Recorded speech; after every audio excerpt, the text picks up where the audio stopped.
अनुदान लाती है। संवैधानिक व्यवस्था यह है कि पूरे एक साल के लिए अप्रैल से अगले मार्च तक के लिए बजट मार्च में 1 महीना पहले लाया जाए। सभापति महोदय, इस परंपरा की शुरुआत अगर हुई उस लेखानुदान ला करके और एक अनियंत्रित बजट बनाने की बात, खानापूर्णी बजट बनाने की बात को समाप्त हमारे माननीय मुख्यमंत्री जी की सरकार 2006 में किया महोदय। जब 6 में महोदय जब पहला बजट बन रहा था एनडीए का, तो उसमें महोदय जो सुधार हुआ मैं उसकी भी चर्चा करना चाहता हूं। पूरे 12 महीने का बजट बनाना और उसके पहले एफआरबीएम एक्ट पास किया गया बिहार में, fiscal responsibility and budget management act 2006 लागू किया महोदय। यह इसलिए लागू करना था कि बजट को एक संवैधानिक रूप से उसको तैयार किया जाए और जो बजटीय अनुशासन है, वित्तीय अनुशासन है, वह लागू रहे बजट पर। इसके लिए एफआरबीएम एक्ट को भी लागू करने का काम हमारी सरकार ने किया और यह उस समय किया जब पहली बार एनडीए की सरकार बनी महोदय 2005 नवंबर के बाद।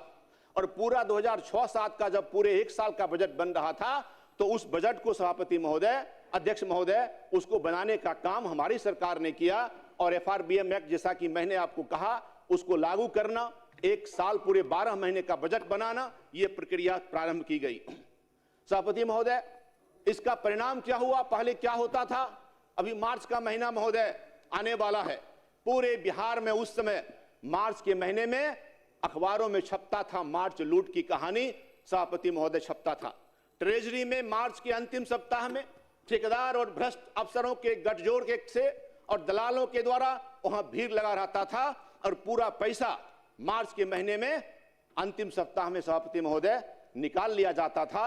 या उस समय, और ये उस समय के मीडिया में महोदय जो पुराने लोग हैं सभापति महोदय, कृपया शांति बनाए रखिए। और ये मार्च लूट की परिपाटी महोदय बंद हो गया।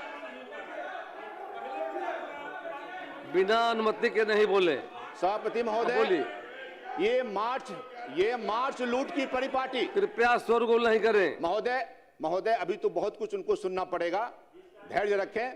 मार्च लूट की परिपाटी महोदय अब कहां है महोदय? 2006-07 के बाद से अब मार्च लूट की परिपाटी खत्म हो गई महोदय।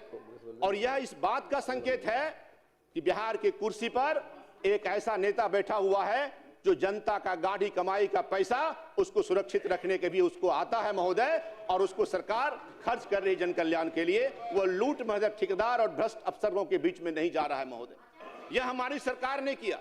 मैं एक और बात कहना चाहता हूं महोदय, यह आर्थिक सर्वेक्षण जो निकला बजट के एक दिन पहले, जो माननीय सदस्य गुप्ता जी बिना अनुमति के नहीं बोलिए। एक दिन पहले जो महोदय बजट आने के एक दिन पहले आर्थिक सर्वेक्षण आता है महोदय, ये आर्थिक सर्वेक्षण लाने की भी महोदय परिपाटी की शुरुआत 2006-07 से हमारी सरकार ने किया। सभापति 2009 से महोदय 2006-07 से ये आने का महोदय, ये पहले आर्थिक सर्वेक्षण नहीं आता था महोदय। आर्थिक सर्वेक्षण आप देखिए उसका, उसमें जो आंकड़े हैं महोदय, जिस तरह से सरकार काम कर रही है, क्या उपलब्धि है, हम आज जिस बजट को पास कर रहे हैं उस बजट का क्या इंपैक्ट हुआ, और सोशल इकोनॉमिकल प्लेटफॉर्म पर महोदय पूरे बिहार के हर चीज को, आंकड़े को उसमें दर्शाया गया है महोदय। ये पहले नहीं होता था। इसलिए नहीं होता था कि जो सरकार थी उस समय उनको इतनी हिम्मत नहीं थी कि वो आर्थिक सर्वेक्षण जैसे आंकड़ों को सार्वजनिक कर सके, जनता के सामने ला सके, यह लाने की हिम्मत उनको नहीं थी सभापति महोदय। ये काम बिहार की सरकार ने किया।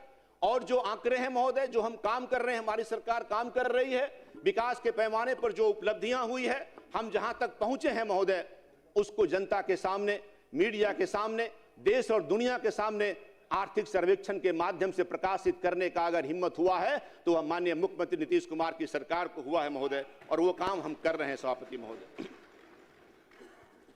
महोदय आज जब हम बात करें 2006-07 से, तो लगातार बिहार विकास के रास्ते पर अग्रसर है महोदय। माननीय मुख्यमंत्री नीतीश कुमार जी और एनडीए की सरकार के प्रयासों और उनके संकल्पों के कारण महोदय आज बढ़ रहा है।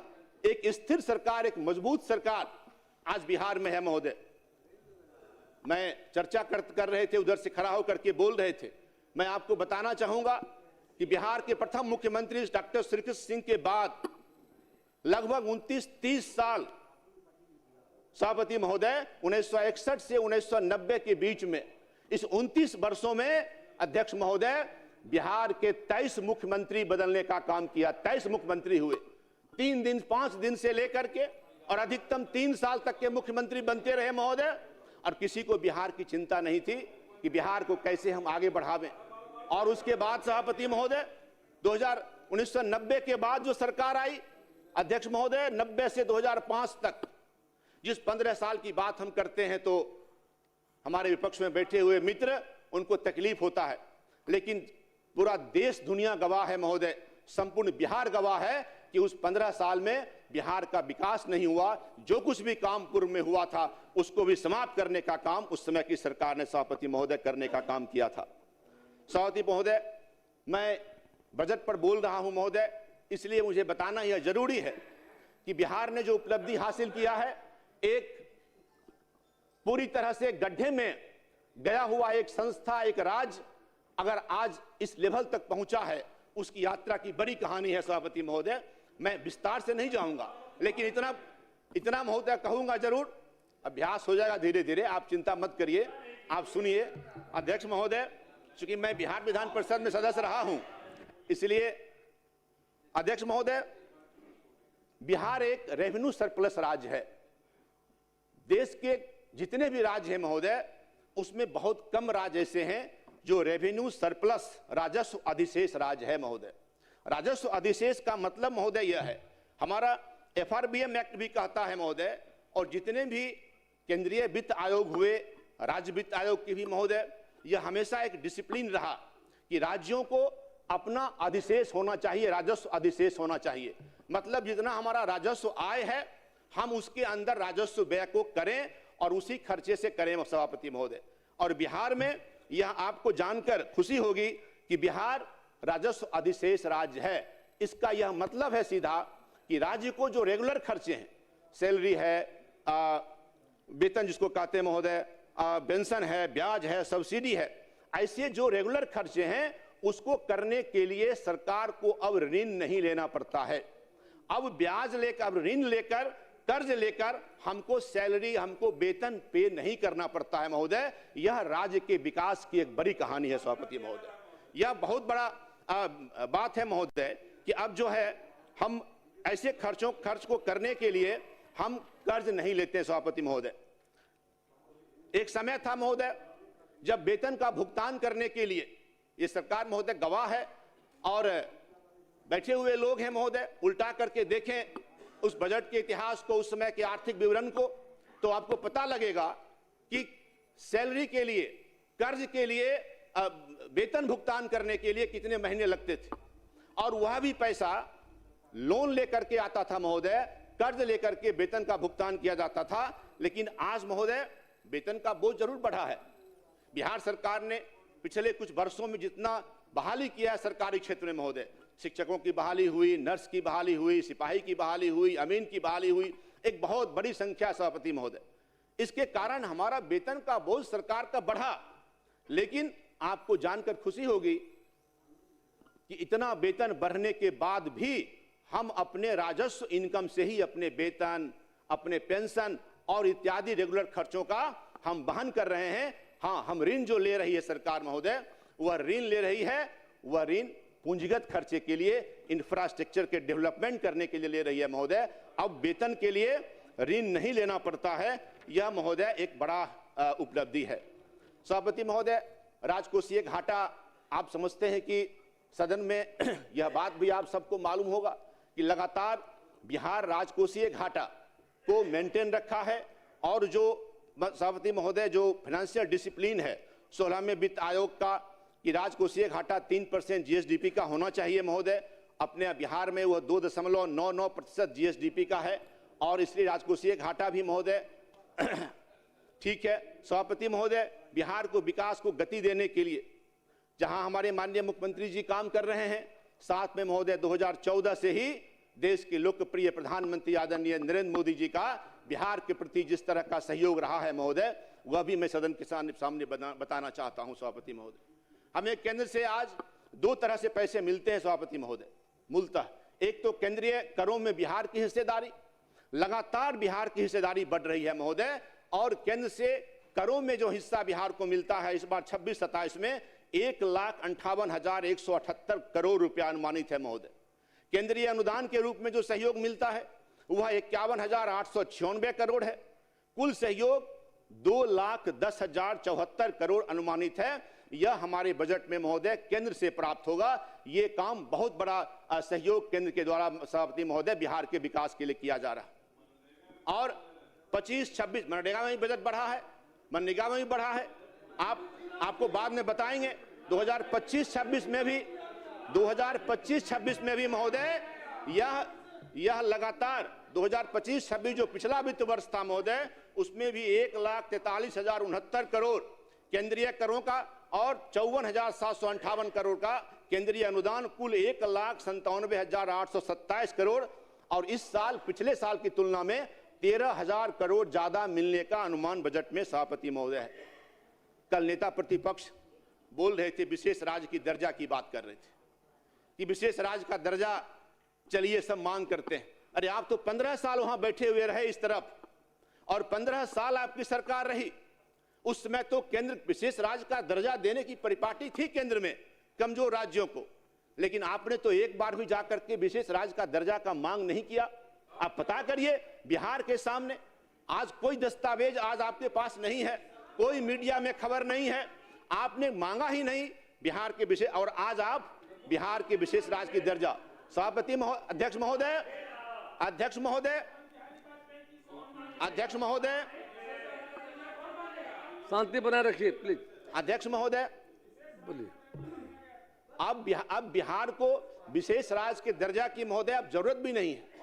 अब तो प्रधानमंत्री जी ने विशेष पैकेज दिया, और अभी हमने आपको कहा कि लगभग 2 लाख करोड़ रुपया केंद्र की सरकार ने 2 लाख करोड़, मैं पुनः कह रहा हूं, केंद्र की सरकार ने लगभग पिछले बार भी दिया और इस बार भी 2 लाख करोड़ से ज्यादा रुपया इस बार भी बिहार को सहयोग के रूप में दे रही है महोदय।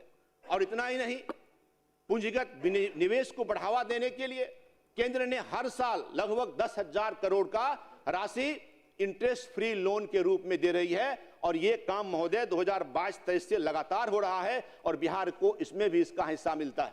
अभी केंद्रीय बजट में महोदय इस फंड के लिए, जिससे राज्यों के पूंजीगत निवेश को बढ़ावा देने के लिए 2 लाख करोड़ का प्रावधान किया गया है केंद्रीय बजट में, और उसमें बिहार का भी हिस्सा महोदय 10 से 15,000 करोड़ रुपया है, और वह अनुमानित है कि वह मिलेगा सभापति महोदय। बजट में जो हमारी प्राथमिकताएं हैं, बिहार जैसे राज्य को विकसित राज्य की ओर ले जाने के लिए सभापति अध्यक्ष महोदय जो काम यहां पर हुआ है माननीय मुख्यमंत्री और आदरणीय प्रधानमंत्री जी के द्वारा, जो प्राथमिकता का क्षेत्र चयन किया गया है, उसमें शिक्षा, स्वास्थ्य, ग्रामीण विकास एवं कानून व्यवस्था पर सरकार ने देश के अन्य राज्यों के औसत खर्च से ज्यादा खर्च करने का निर्णय लिया है। सभापति महोदय, मेरे पास डेटा है, शिक्षा में इस बार बजट का 21.7%, जबकि अन्य राज्यों का औसत मात्र 14.3% खर्च का है। उसी तरह स्वास्थ्य में महोदय, स्वास्थ्य पर 6.3%, जबकि अन्य राज्यों का 6.2% मात्र है। ग्रामीण विकास पर हम ज्यादा खर्च कर रहे हैं। हम अपने बजट का एलोकेशन 9.4% रखा है सभापति महोदय, अन्य राज्यों में यह औसतन 4.8% बजट का खर्च होता है ग्रामीण विकास पर।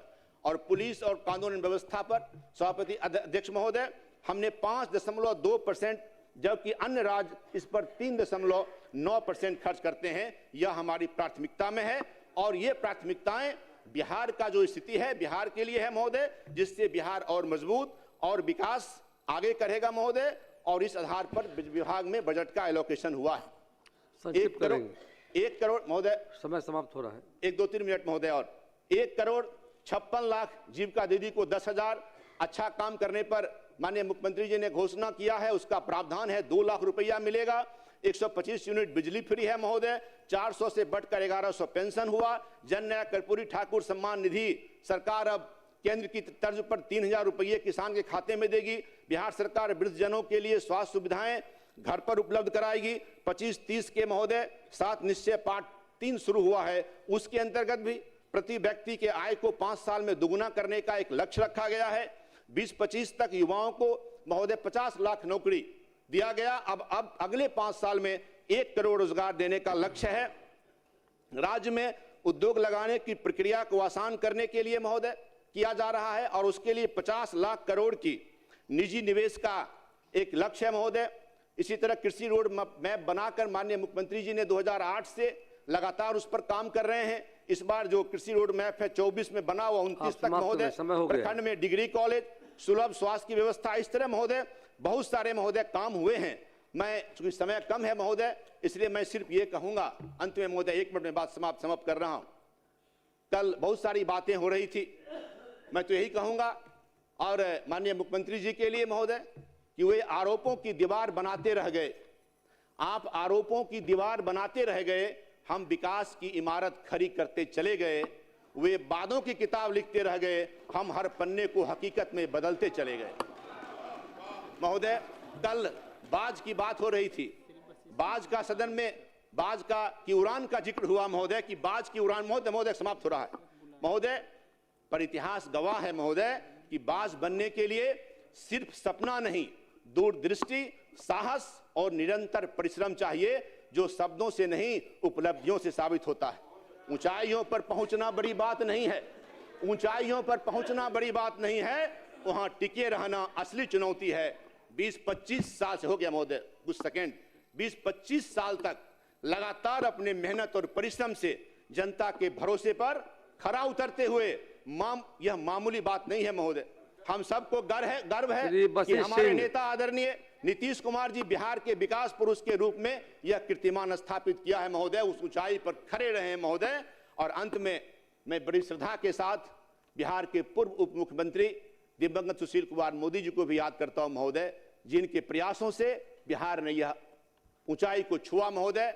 और एक लंबे समय तक मुझे उनके साथ काम करने का अवसर मिला, आपने मुझे बोलने का अवसर दिया महोदय, इसलिए मैं आपके प्रति भी सम्मान व्यक्त करते हुए, आभार व्यक्त करते हुए मैं इस 26-27 के इस बजट का समर्थन करता हूं। धन्यवाद। बशीष सिंह महोदय, मैं वित्तीय वर्ष 26-27 के बजट के पक्ष में बोलने के लिए खड़ा हुआ हूं। आपका समय 10 मिनट है। महोदय, मैं परम आदरणीय माननीय मुख्यमंत्री जी की कृपा से और कराहगर विधानसभा क्षेत्र के जनता के आशीर्वाद से दोबारा चुनाव जीत कर आया हूं। मैं अपने क्षेत्रवासियों को भी हृदय से आभार प्रकट करता हूं और अपने नेता के चरणों में नमन करता हूं। महोदय, जब से बिहार में माननीय मुख्यमंत्री आदरणीय नीतीश कुमार जी के हाथ में सत्ता आई है, तब से लेकर आज तक लगातार विकास की गति तेजी से आगे बढ़ रही है। आज बिहार के जो हमारा बजट है 3,47,589.76 करोड़ है, जबकि मुझे याद है कि जब 20 साल पहले जिन लोगों की सरकार थी उस समय का बजट मात्र 24,000 करोड़ हुआ करता था। धरती और आसमान का फर्क हो गया है। हमारे नेता आदरणीय नीतीश कुमार जी दिन रात बिहार के विकास के लिए, तरक्की के लिए काम करते हैं। पहले के लोग केवल सत्ता में बैठकर बिहार को बर्बाद करने में लगे हुए थे। बजट जो आया है उस बजट में सबसे ज्यादा शिक्षा पर बजट का खर्च होना है, 60,204.61। ये मामूली बजट नहीं है महोदय। और शिक्षा पर इसलिए बजट ज्यादा हुआ है कि शिक्षा समाज का अनमोल रत्न है। शिक्षा वो शेरनी का दूध है जो पीता है वो दहाड़ता है। बिहार में उस समय मुझे याद है कि किसी गांव में जाने के बाद इंफ्रास्ट्रक्चर में विद्यालय नहीं हुआ करता था, जो शिक्षा के मंदिर के रूप में देखने के लिए बच्चे और गार्जियन ललायित रहते थे। उस समय कोई काम नहीं कर रही थी पहले की सरकार ने, लेकिन माननीय मुख्यमंत्री महोदय ने शिक्षा में बजट बढ़ाकर हर गांव में विद्यालय खोलने का काम किया। और वो जो विद्यालय खुला है, गांव के रास्ते से जब हम लोग चलते हैं तो जो पिंक कलर का जो भवन दिखता है तो स्पष्ट पता चल जाता है कि यह इस गांव का शिक्षा का मंदिर है, यानी विद्यालय है। किसी से पूछने की जरूरत नहीं पड़ती है, यह बिहार सरकार की उपलब्धि है महोदय। पोशाक की राशि, साइकिल की राशि, ये तमाम तरह के माननीय मुख्यमंत्री जी ने योजनाएं चलाई, जिसमें दलित, गरीब, शोषित, पिछड़ा, अति पिछड़ा के जो बच्चियां 5-6 क्लास के बाद आगे नहीं पढ़ पाती थी, उनको मन में और जुनून पैदा करने के लिए साइकिल की योजना चला करके उच्च शिक्षा ग्रहण करने के लिए प्रेरित किया। और आज बिहार में बच्चों के साथ साथ बच्चियों की जो संख्या है विद्यालय में ज्यादा दिख रही है। बच्चियां के उड़ान लगा रही हैं, साइकिल से जाती हैं, और जब मैट्रिक के रिजल्ट की बात आती है तो बिहार की बच्चियां अव्वल स्थान पर जाती हैं। इंटर तक की पढ़ाई, माननीय मुख्यमंत्री जी के दूरदर्शी सोच ने इंटर तक की पढ़ाई एक पंचायत से, गांव से शुरू कराने का काम किया। जितने उच्च विद्यालय थे सभी उच्च विद्यालय को 10+2 करने का काम किया। और आज गरीब, दलित, शोषित के बच्चे और बच्चियां अपने गांव से जाकर इंटर तक की पढ़ाई करती हैं। इधर माननीय मुख्यमंत्री जी का घोषणा हुआ है कि जहां भी जिस प्रखंड में डिग्री कॉलेज नहीं है सभी प्रखंड में हम डिग्री कॉलेज खोलेंगे, ताकि बच्चों को कहीं दूसरे जगह जाकर पढ़ने के लिए ये परेशानी नहीं उठाना पड़े। ये हमारी सरकार की दूरदर्शी इरादा है महोदय। आप देख लीजिए, सभी जिला में इंजीनियरिंग कॉलेज खुल गया, मेडिकल कॉलेज का निर्माण हो रहा है, ITI कॉलेज खुला, BEd कॉलेज खुला। हमारे माननीय मुख्यमंत्री और बिहार सरकार चाहती है कि बिहार के बच्चा पढ़ लिख करके बिहार का नाम रोशन करें और देश में अव्वल स्थान खड़ा करें। इसके लिए हमारी सरकार काम कर रही है महोदय। जबकि पिछली सरकार की सोच, विजन जो था वो बिल्कुल इस तरह का नहीं था। उस समय, उस जमाने में वो लोग चरवाहा विद्यालय खोला करते थे महोदय, और बिहार के बच्चे और बच्चियों को चरवाहा बनाना चाहते थे। और हमारी सरकार बिहार के बच्चों और बच्चियों को डॉक्टर, इंजीनियर और बड़े बड़े अधिकारी बनाना चाहती है। आज बजट के सवाल पर अगर बात की जाए महोदय, तो गरीब के बच्चे पढ़ने के लिए पैसा के अभाव में परेशानी से बैठ जाते थे, नहीं पढ़ पाते थे कुछ लोग। माननीय मुख्यमंत्री जी ने स्टूडेंट क्रेडिट कार्ड शुरू करके गरीब के बच्चों को पढ़ने के लिए प्रेरित किया, और आज बिहार के बच्चे नौकरी में भी आगे जा रहे हैं महोदय। अगर हम ग्रामीण विकास की बात करें तो ग्रामीण विकास की भी बजट अगर हम देखते हैं तो 23,701.18 लाख करोड़, हजार करोड़ है सर। अब बताया जाए कि लोग कहते हैं कि बिहार में काम नहीं हो रहा है। जीविका के माध्यम से उन महिलाओं को जिनको 500 रुपया के लिए, 100 रुपया के लिए परेशानी होती थी, माननीय मुख्यमंत्री जी ने जीविका के माध्यम से उन सभी लोगों को रास्ता निकालने का काम किया और विकास दर बढ़ाने का काम किया। जब सरकार 10,000 रुपया की घोषणा की कि सभी गांव के एक दीदियों को हर घर में 10,000 रुपया देंगे, तो ये जो लोग हैं ये जाकर के गुमराह कर रहे थे कि जो पैसा आएगा इस पैसा को लौटाना पड़ेगा। अरे हम आप लोगों को बताना चाहते हैं सदन को कि मुख्यमंत्री जी जो कहते हैं वही करते हैं। मुख्यमंत्री जी के कथनी और करनी में मेल है। आपकी वाली बात नहीं है कि कह करके निकल गए, काम कुछ करना नहीं। माननीय मुख्यमंत्री जी ने और कई तरह की सरकार ने हमारी काम की। 10,000 रुपया तो गया, लेकिन यह भी घोषणा है कि जो महिलाएं 10,000 रुपया लेकर के उद्योग लगाएंगी, काम करेंगी, उन महिलाओं को 2-2 लाख रुपया हमारी सरकार देने का काम करेगी। यह हमारी सरकार की सोच है और उसकी बजट की व्यवस्था की गई है। यह नहीं कि घोषणा कर दिया गया और सरकार के पास बजट नहीं है। पहले बजट हमारे यहाँ फिक्स होता है, इसके बाद प्रारूप बना करके हम लोग की सरकार काम करती है महोदय।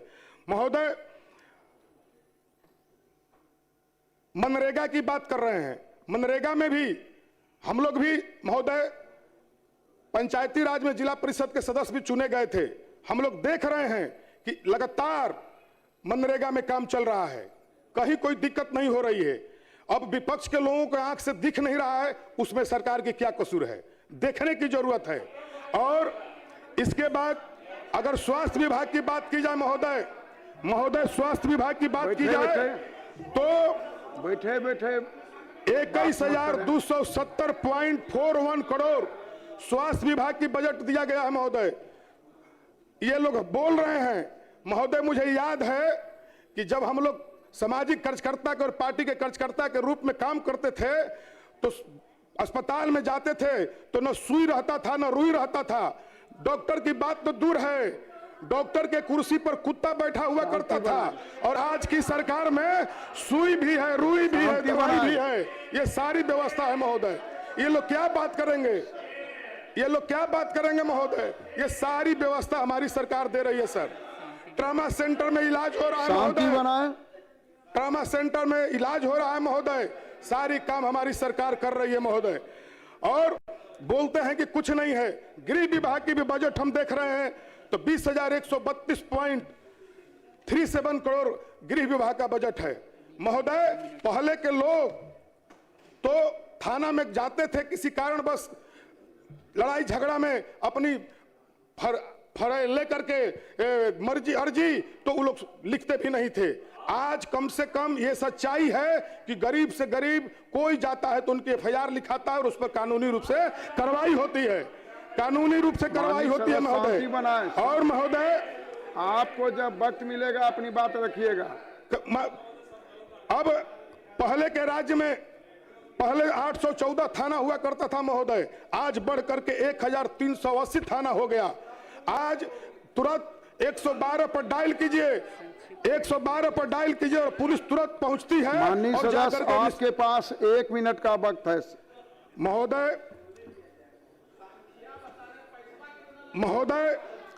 मैं आपको बताता हूं महोदय कि विकास की दर इतनी हो रही है। हमारे माननीय मुख्यमंत्री जी ने सभी क्षेत्रों में काम किया है, बिहार सरकार ने सभी क्षेत्रों में काम किया है, तभी तो 20 बरस लगातार मुख्यमंत्री रहने के बाद भी बिहार की जनता के अंदर एंटी इनकम्बेंसी नहीं गया और भारी बहुमत से फिर आदरणीय नेता नीतीश कुमार को बिहार के मुख्यमंत्री बनाने का काम किया। यह गवाह है, बिहार की जनता ने गलत लोगों को किनार कर दिया और काम करने वाला को सत्ता दिया कि जाइए बिहार में अमन चैन शांति बरकरार रहेगी और बिहार का विकास होते रहेगा। यह हम बताना चाहते हैं महोदय।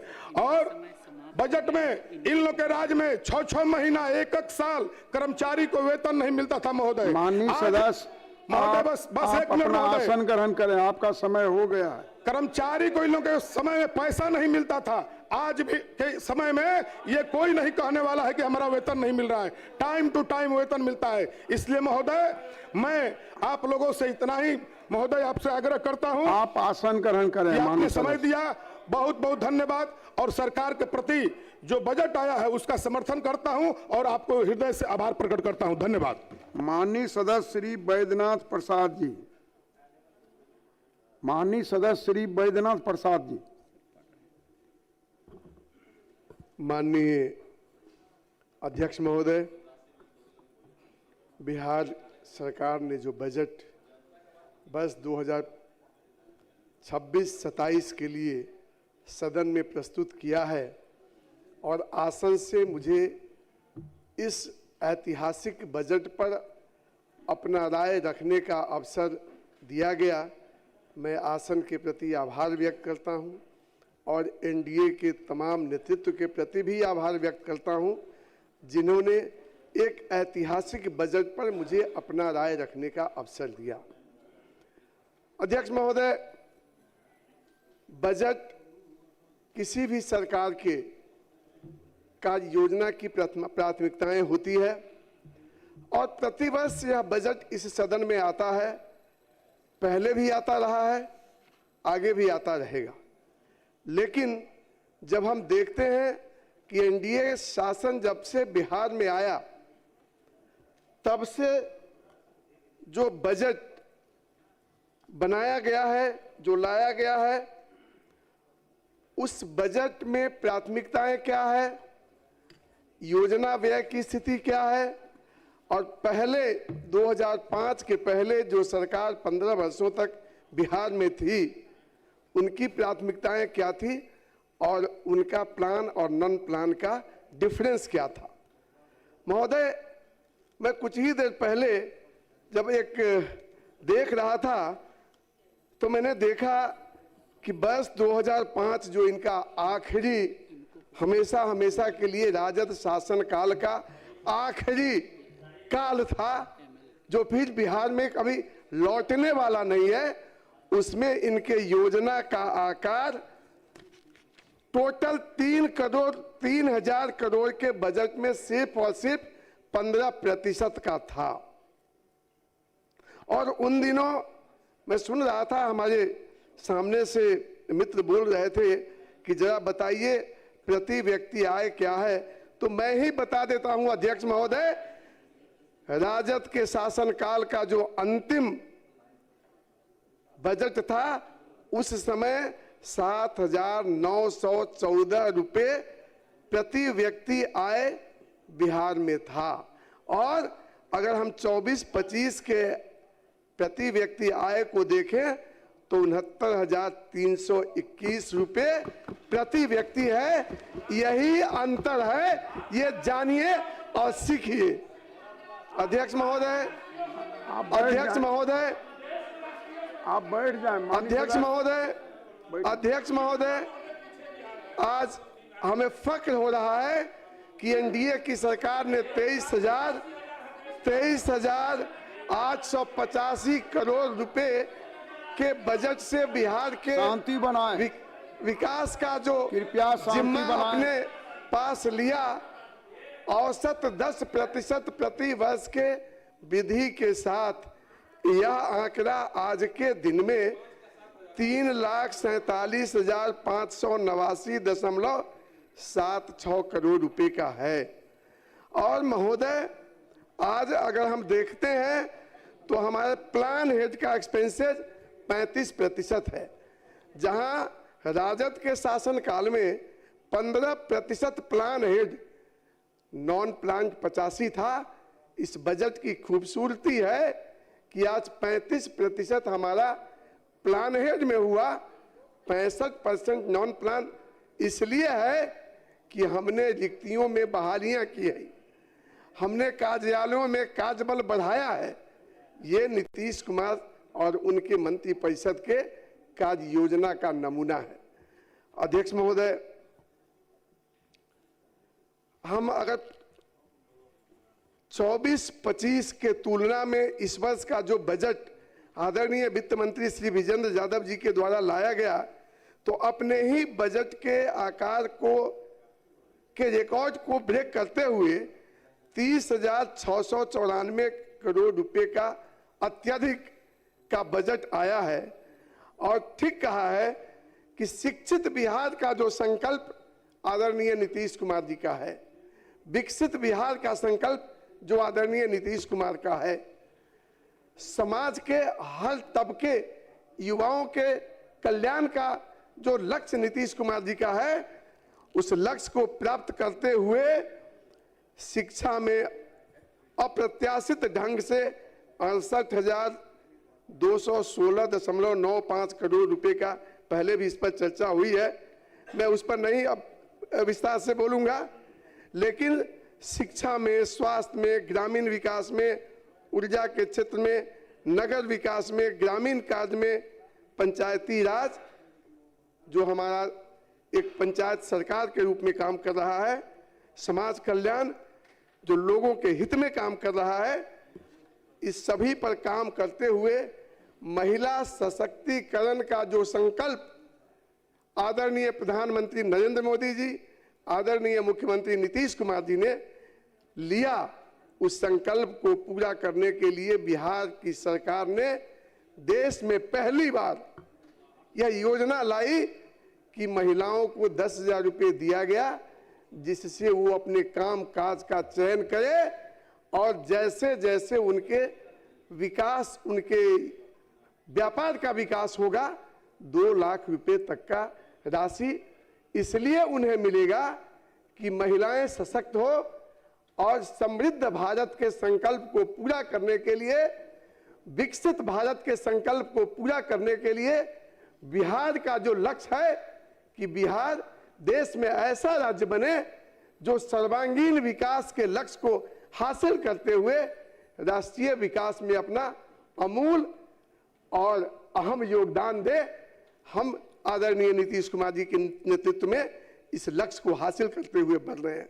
अध्यक्ष महोदय, हम अगर बात करें आधारभूत संरचना का, तो नीतीश कुमार जी के सरकार के कार्य और उपलब्धियों के आधार पर केंद्र ने जिस तरह से बिहार को विशेष पैकेज दिया है, बिहार में सड़कों का जाल बिछ रहा है, रेल यातायात की सुविधाएं बढ़ रही है और हवाई यातायात के साथ साथ अब तो जल मार्ग में भी केंद्र के सहयोग से जो योजनाएं आई है, बिहार के सर्वांगीण विकास के मार्ग को रोक नहीं सकता। अध्यक्ष जी, हम अगर बात करें युवाओं के संबंध में, तो प्रत्येक पंचायत में खेल मैदान का निर्माण होगा। किसानों के लिए 200 प्रखंडों में तरकारी आउटलेट खोलकर उनके आय को बढ़ाने की योजना बनी है और बिहार के युवाओं को, बेरोजगारों को एमएसएमई के जरिए आर्थिक सुविधा उपलब्ध कराकर, औद्योगिक प्रांगण विकसित कर, सुरक्षित माहौल उपलब्ध कराने के लिए विशेष कार्यबल का गठन कर बेरोजगारी को दूर करने, बिहार के आय को बढ़ाने के लिए नीतीश कुमार जी की सरकार निरंतर काम कर रही है। अध्यक्ष महोदय, जो लोग कहते थे कि बजट से बिहार को क्या मिला, मैं उनको कहना चाहता हूं, केंद्र के बजट से हो, बिहार के बजट से हो, नीतीश कुमार के नेतृत्व की सरकार बिहार के विकास के लिए काम कर रही है।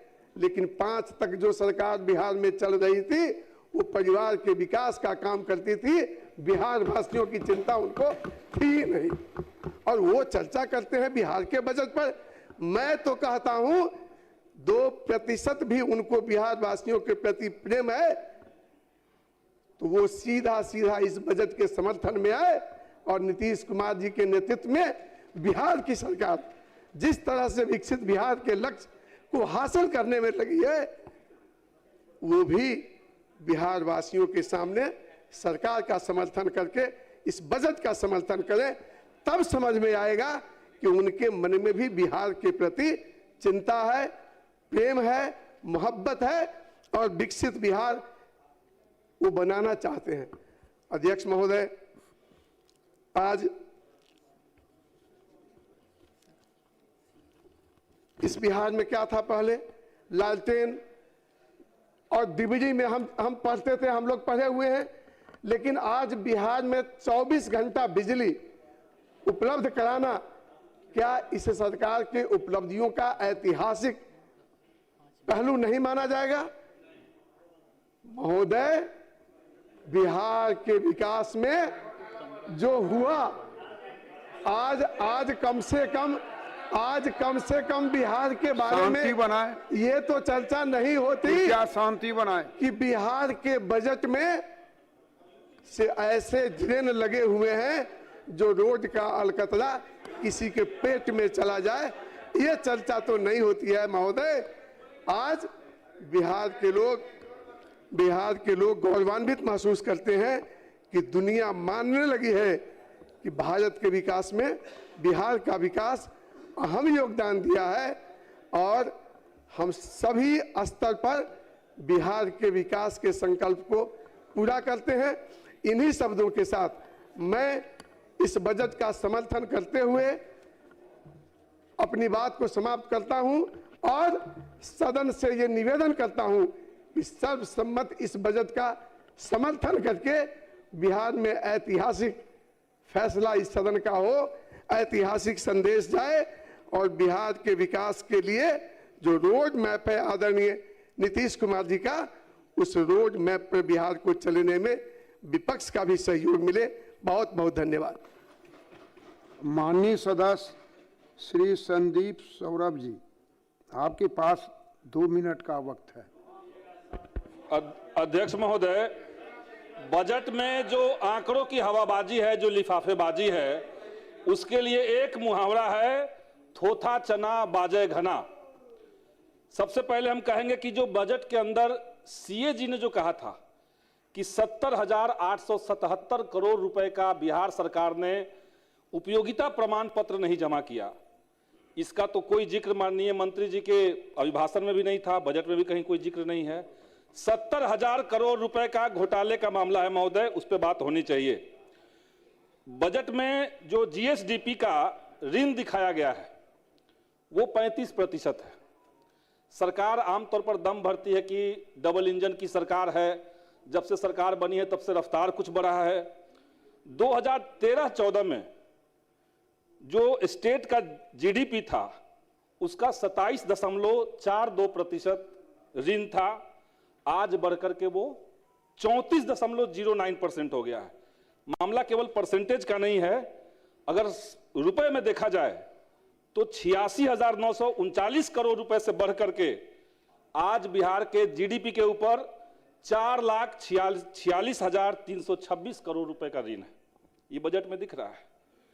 और आंकड़ों की जो हवाबाजी महोदय इसमें किया गया है, आमतौर पर आंकड़े को, जीडीपी को बढ़ा चढ़ा करके दिखाने के लिए प्रति व्यक्ति जो होता है जीडीपी, उसको सरकार छिपा लेती है।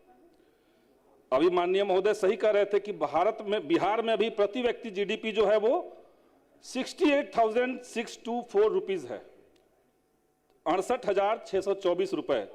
लेकिन राष्ट्रीय औसत क्या है महोदय आज का? 1,88,892 रुपए राष्ट्रीय औसत है। 1/3 भी हम लोग नहीं है बिहार। और यहां तक कि बिहार के 11 जिले ऐसे हैं जहां प्रति व्यक्ति जो जीडीपी है वो 50,000 से भी नीचे है। तो ये तो दुर्भाग्य की बात है महोदय। बस 1 मिनट समय लेंगे महोदय। आपका समय अभी समाप्त सरकार हो ने, बस 1 मिनट महोदय, अभी जो बजट है 3,47,000 करोड़ का बजट सरकार कह रही है। सरकार कह रही कि हमें केंद्र से सहायता मिलेगा 52,000 करोड़। पिछले बार भी सरकार ने कहा था, लेकिन मिल कितना रहा है? 2022-23 में सरकार को 50% कम मिला, अब आपका 23-24 समय में हो गया। 51% कम मिला, आप अभी अपना 43% आसन कम मिला। ग्रहण करें। तो ये हाथी के दांत केवल दिखाए माननीय जा रहे हैं सदस्य महोदय। श्री सतीश कुमार सिंह यादव जी, सरकार का समय लेकर के हम लोग को 2 मिनट दीजिए तो हम लोग बजट का दूध का दूध और पानी का पानी कर सकते हैं। आपको 3 मिनट मिला है। 3 मिनट मिला है। माननीय सदस्य श्री सतीश कुमार सिंह यादव जी, आप अपना पक्ष रखें।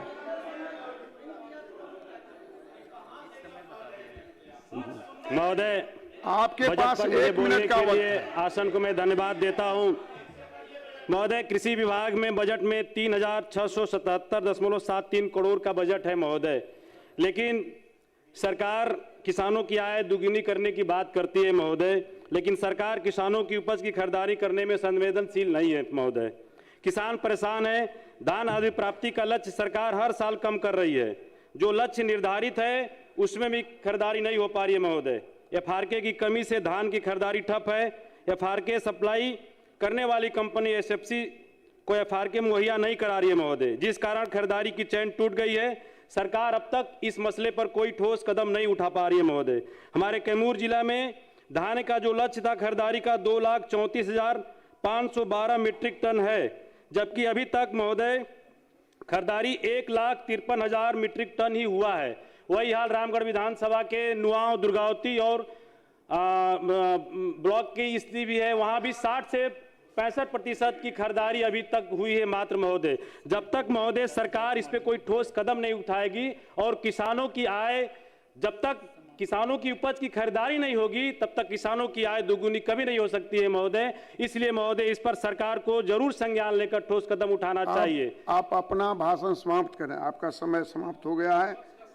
माननीय सदस्य श्री अजय कुमार।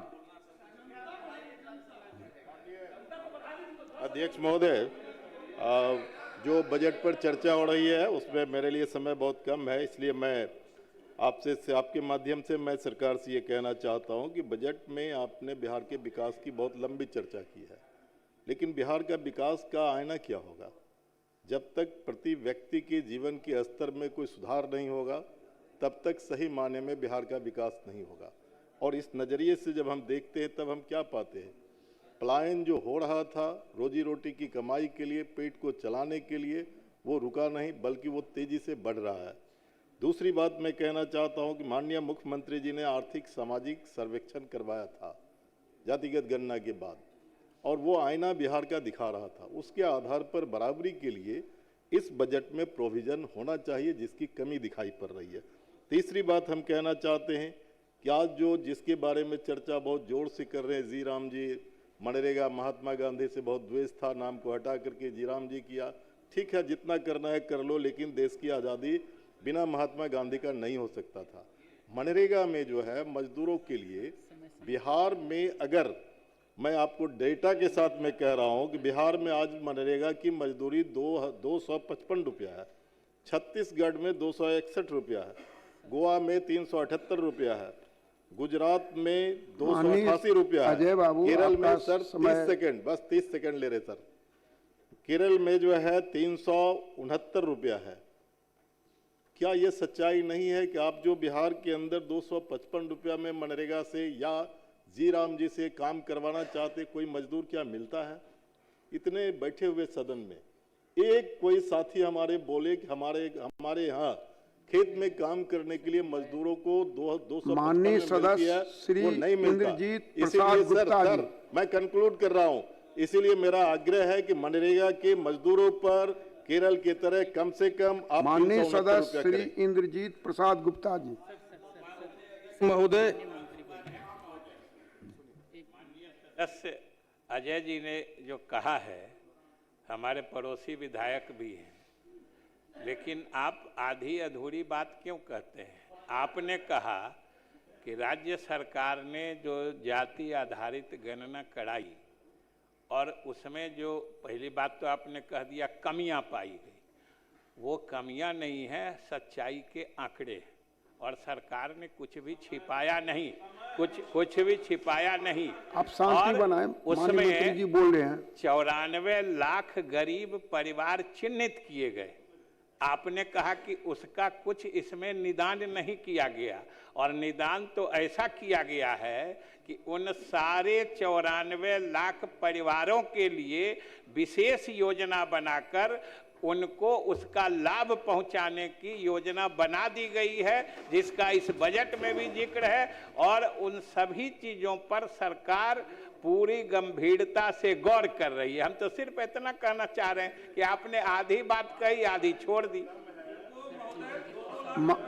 माननीय सदस्य श्री इंद्रजीत प्रसाद गुप्ता जी, अब आप अपना भाषण प्रारंभ करें। माननीय सदस्य बैठ जाएं, माननीय सदस्य बैठ जाएं, आपको वक्त मिलेगा तो बोलिएगा। माननीय अध्यक्ष जी, जब हम बुतरू थे तो मेरे बाबूजी कहते थे कि चंदा मामा देखो चॉकलेट लाएंगे। आज तक कुछ चॉकलेट नहीं आया है, वैसे ही कुछ इसमें को इस बजट में भी दिखाई पड़ रहा है। माननीय मुख्यमंत्री जी का जो महिला रोजगार योजना है, मैं बता दूं, मैं इस योजना का सपोर्ट करता हूं। अगर ये योजना सही तरीके से सफल हो गया तो 50% पलायन निश्चित तौर पे खत्म हो जाएगी, मैं मानता हूं इस बात को। लेकिन इसमें 1,56,00,000 लोगों को जो 2 लाख रुपया देने की बात आपने कही है, उसमें 3,12,000 करोड़ की प्रोविजन कहां है इस बजट में? अगर आप 5 साल में भी बांटते हैं तो 60 लाख तो होना चाहिए था, वो दिखाई नहीं पड़ रहा है। माननीय मुख्यमंत्री प्रगति यात्रा पे गए थे, उन्होंने कहा कि हर एक जिले में 14,000, पूरे बिहार में 14,000 हेक्टेयर लैंड बैंक क्रिएट करेंगे इंडस्ट्रियल डेवलपमेंट के लिए। उसका फंड का बजट इसमें कहाँ है महोदय? प्रोविजन नहीं है। प्लस जो एग्जिस्टिंग इंडस्ट्रियल यूनिट हैं उसमें सब्सिडी देना बाकी है, उसका बजट में प्रोविजन कहाँ है? और अगर आप इसको और देखें कि योजना मद में आपने 1,22,000 माननीय सदस्य, करोड़ का समय समाप्त हो गया है। करोड़ का प्रोविजन है, उसमें 35% टोटल बजट का है महोदय। आप कृपया आसन ग्रहण करें। 80% है माननीय सदस्य, और ये प्रगति यात्रा में 50,000 करोड़ और 25,000 करोड़ इसने RWD में सैंक्शन किया, उसका प्रोविजन किधर है? माननीय सदस्य श्री शुभानंद मुकेश जी, समय दिया जाए महोदय। माननीय सदस्य श्री शुभानंद मुकेश जी। अध्यक्ष महोदय,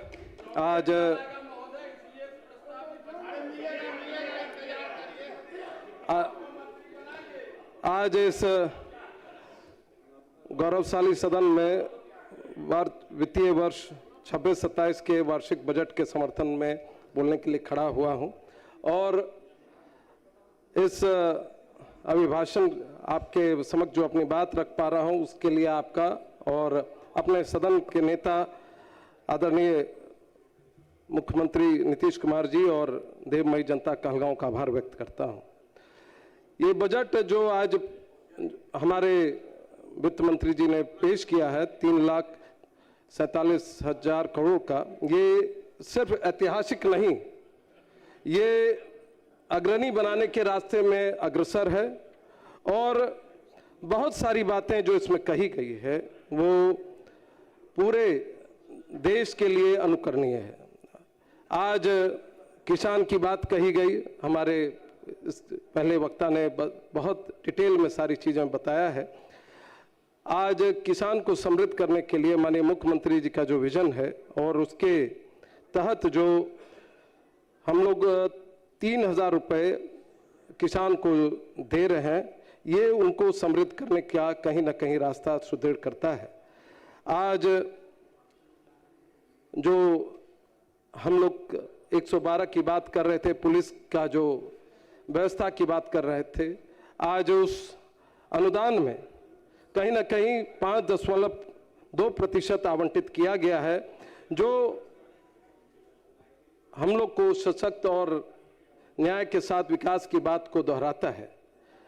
और शिक्षा, जब माननीय मुख्यमंत्री जी, ये गौतम बुद्ध की धरती रही है और जहां शिक्षा सर्वोपरि है और उसके लिए जो सर्वाधिक 21% का प्रावधान किया गया है, 21.7% का, वो न सिर्फ समृद्ध बिहार बल्कि हुनरमंद बिहार और बिहार के जो बच्चे हैं जो आगे बढ़ते हैं उनको ब्रांड एम्बेसडर की बनाने में कारगर होगा, ऐसा मेरा मानना है। और अध्यक्ष महोदय, जननायक कर्पूरी ठाकुर किसान सम्मान निधि दे करके जो किसानों के प्रति चिंता माननीय मुख्यमंत्री जी ने जताया है और इस बजट में प्रावधान किया गया है, ये पूरे भारत में इस तरह की पहली योजना होगी जहां पर इस तरह का राशि दी जा रही है। आज जीविका के माध्यम से 10,000 रुपये दिए गए और हमारे साथी कह रहे थे कि उसका प्रावधान नहीं है।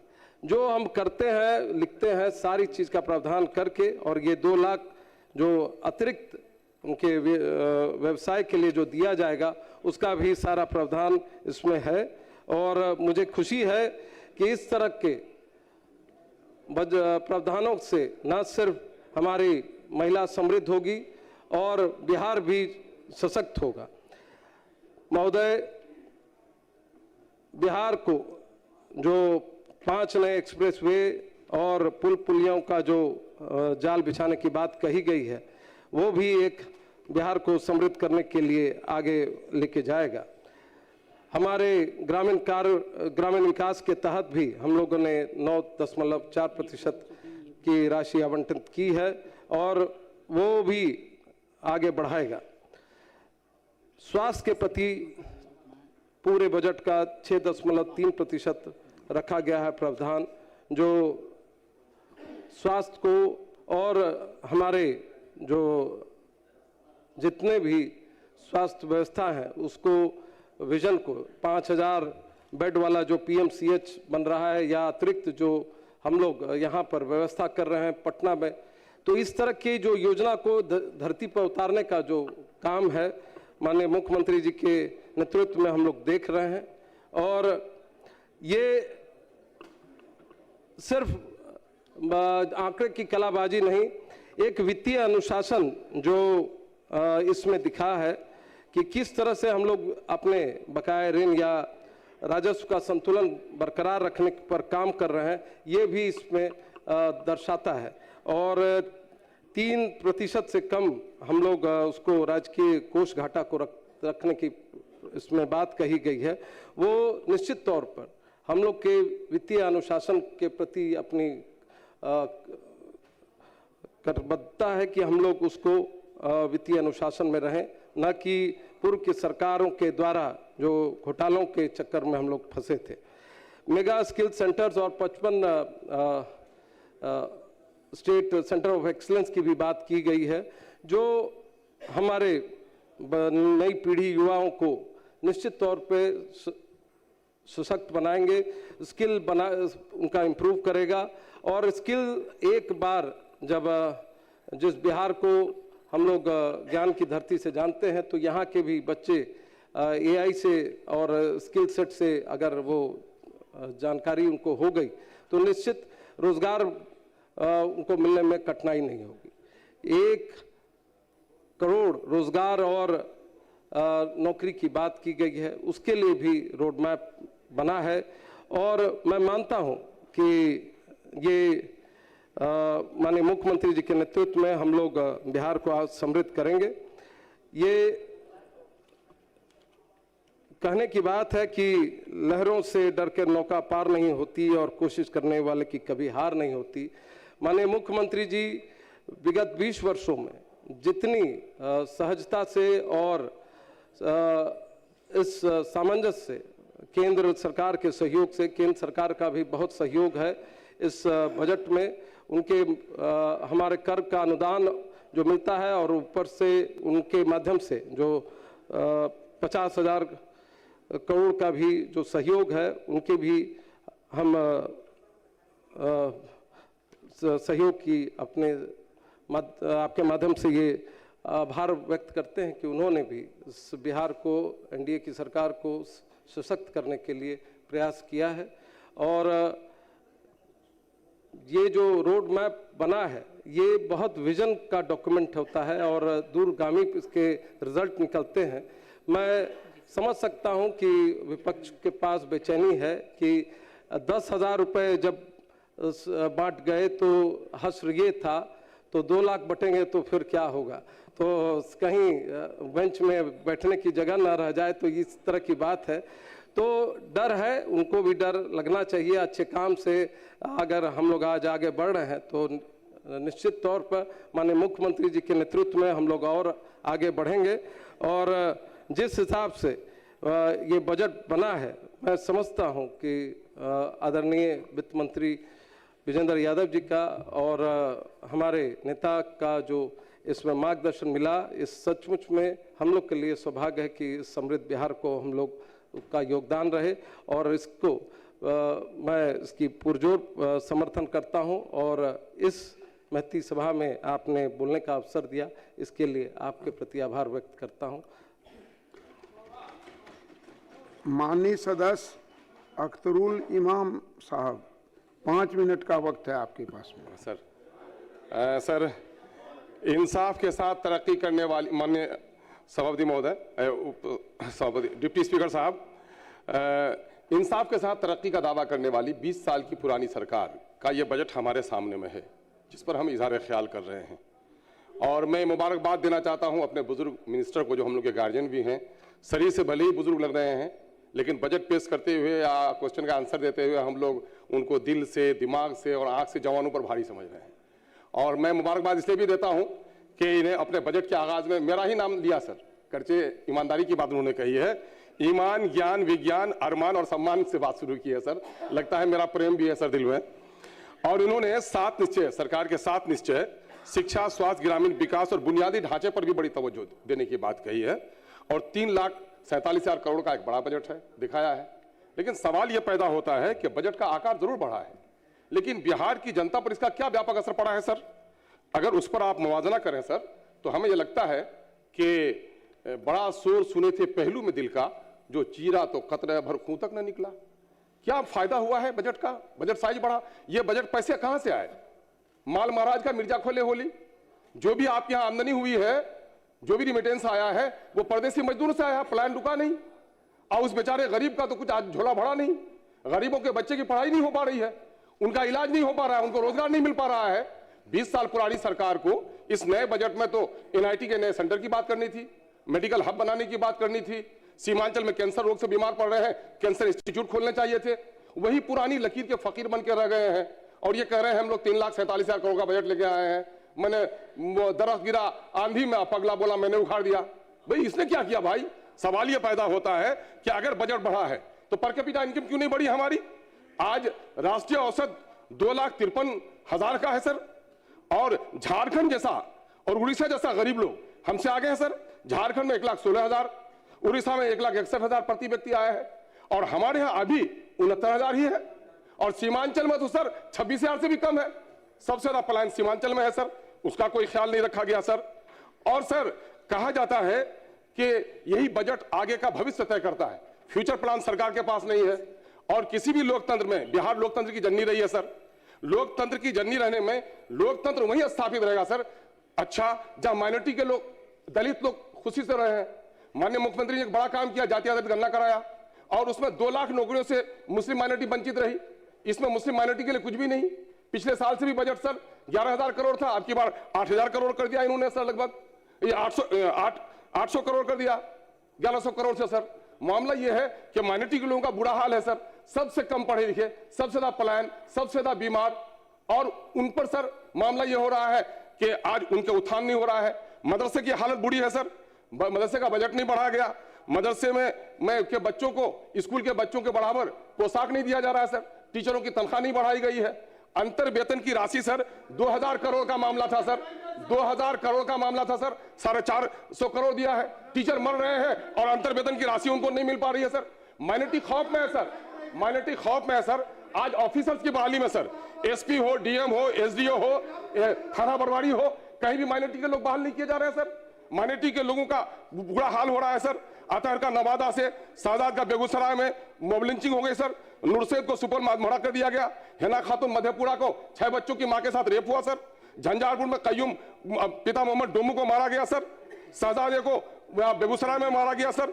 मोहम्मद फैजान एक बच्चा है पश्चिमी चंपारण का जो लापता है सर 26/4/2025 से। अफरोज जमुई का 17/12/2025 से लापता है सर। इधर लॉ एंड ऑर्डर का मसला यह है सर कि नीट की छात्रा के साथ रेप होता है सर, उसका मर्डर होता है सर। बेटी पढ़ाओ बेटी बचाओ कहां से होगा सर? मामला यह है कि आज हमारे सीमांचल में सर सूरज बिहारी नाम का एक युवक जो मक्के का व्यापारी था मारा गया सर, और उसके गम में आज उसका बाप का हार्ट अटैक हो गया सर। क्या दे रहे हैं? शांति हम दे रहे हैं सर। सीमांचल हमारा सबसे गरीब है सर।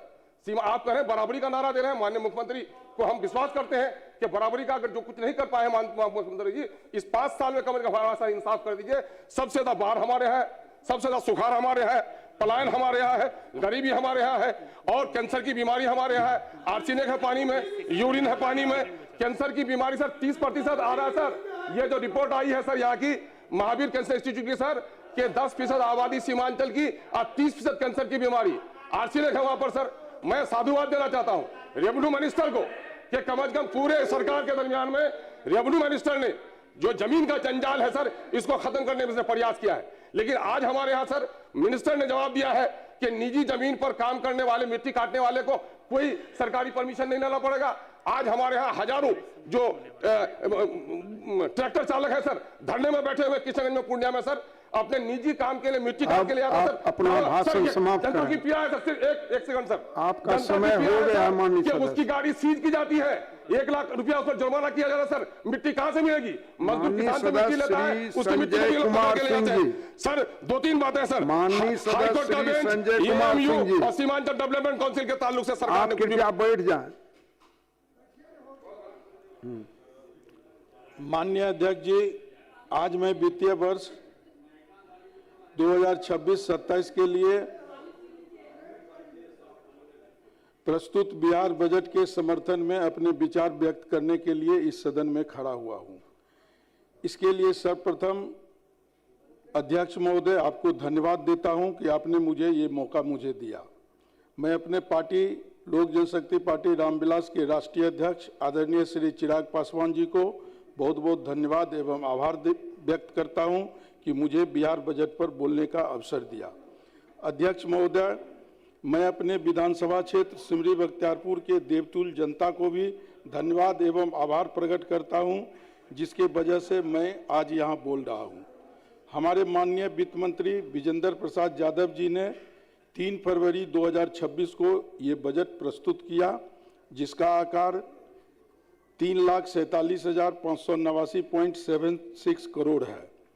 अध्यक्ष महोदय, ये बिहार के इतिहास में आज तक की सबसे बड़ा बजट है और साथ ही पिछले वर्ष के मुकाबले करीब 30,694 करोड़ अधिक है, जबकि 2005 में जो बजट पेश हुआ था वो 23,000 करोड़ रुपए का था। अध्यक्ष महोदय, ये बजट 7 निश्चय 3 की परिकल्पना और रोड मैप के तहत तैयार किया गया है, जिसका उद्देश्य समावेशी विकास, रोजगार सृजन, शिक्षा, महिला सशक्तिकरण, कृषि अवसंरचना एवं आम जन के कल्याण को गति देता है। ये बजट वंचित, शोषित, दलितों का बजट है। इस बजट में शिक्षा के क्षेत्र में 68,216 करोड़ रुपए से अधिक का प्रावधान किया गया है, जिससे शैक्षणिक बुनियादी ढांचे, शिक्षकों की संख्या तथा गुणवत्ता में सुधार संभव होगा। इस बजट में स्वास्थ्य, ग्रामीण विकास और सामाजिक कल्याण कार्यक्रमों पर पर्याप्त आवंटन किया गया है, ताकि मातृ एवं शिशु स्वास्थ्य में सुधार तथा ग्रामीण रोजगार अवसर सुनिश्चित किया जा सके। इस बजट में अध्यक्ष महोदय, महिला सशक्तिकरण के लिए विशेष योजनाएं और स्वराज कार्यक्रमों का समर्थन किया गया है।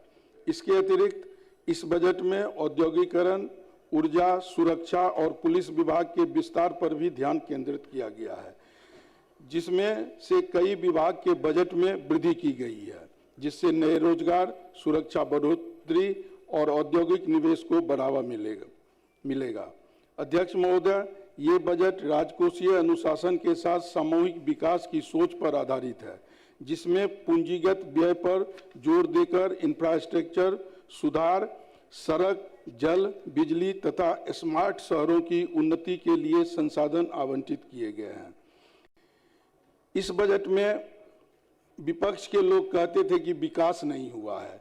मैं 1990 के दिनों की याद दिलाना चाहता हूं कि एक शहर से दूसरे शहर, जब हम लोग सहरसा से सुपौल जाते थे तो करीब हम लोगों को 3 घंटा का समय लगता था, और आज सहरसा से सुपौल जाने में आधे घंटे का समय लगता है। क्या ये विकास नहीं है? और ये लोग खाली हल्ला करते रहते हैं कि विकास नहीं हुआ है, विकास नहीं हुआ है। इस बजट में सड़कों, एक बार घूमिए, देखिए सड़क कहीं भी, हम लोग कहीं भी बिहार के किसी भी कोने से 4 घंटे से 3 घंटे में जो है सो पटना पहुंच जाते हैं। सहरसा से पटना की दूरी जो कि 250 किलोमीटर है, 3 घंटा में हम लोग पहुंच जाते हैं।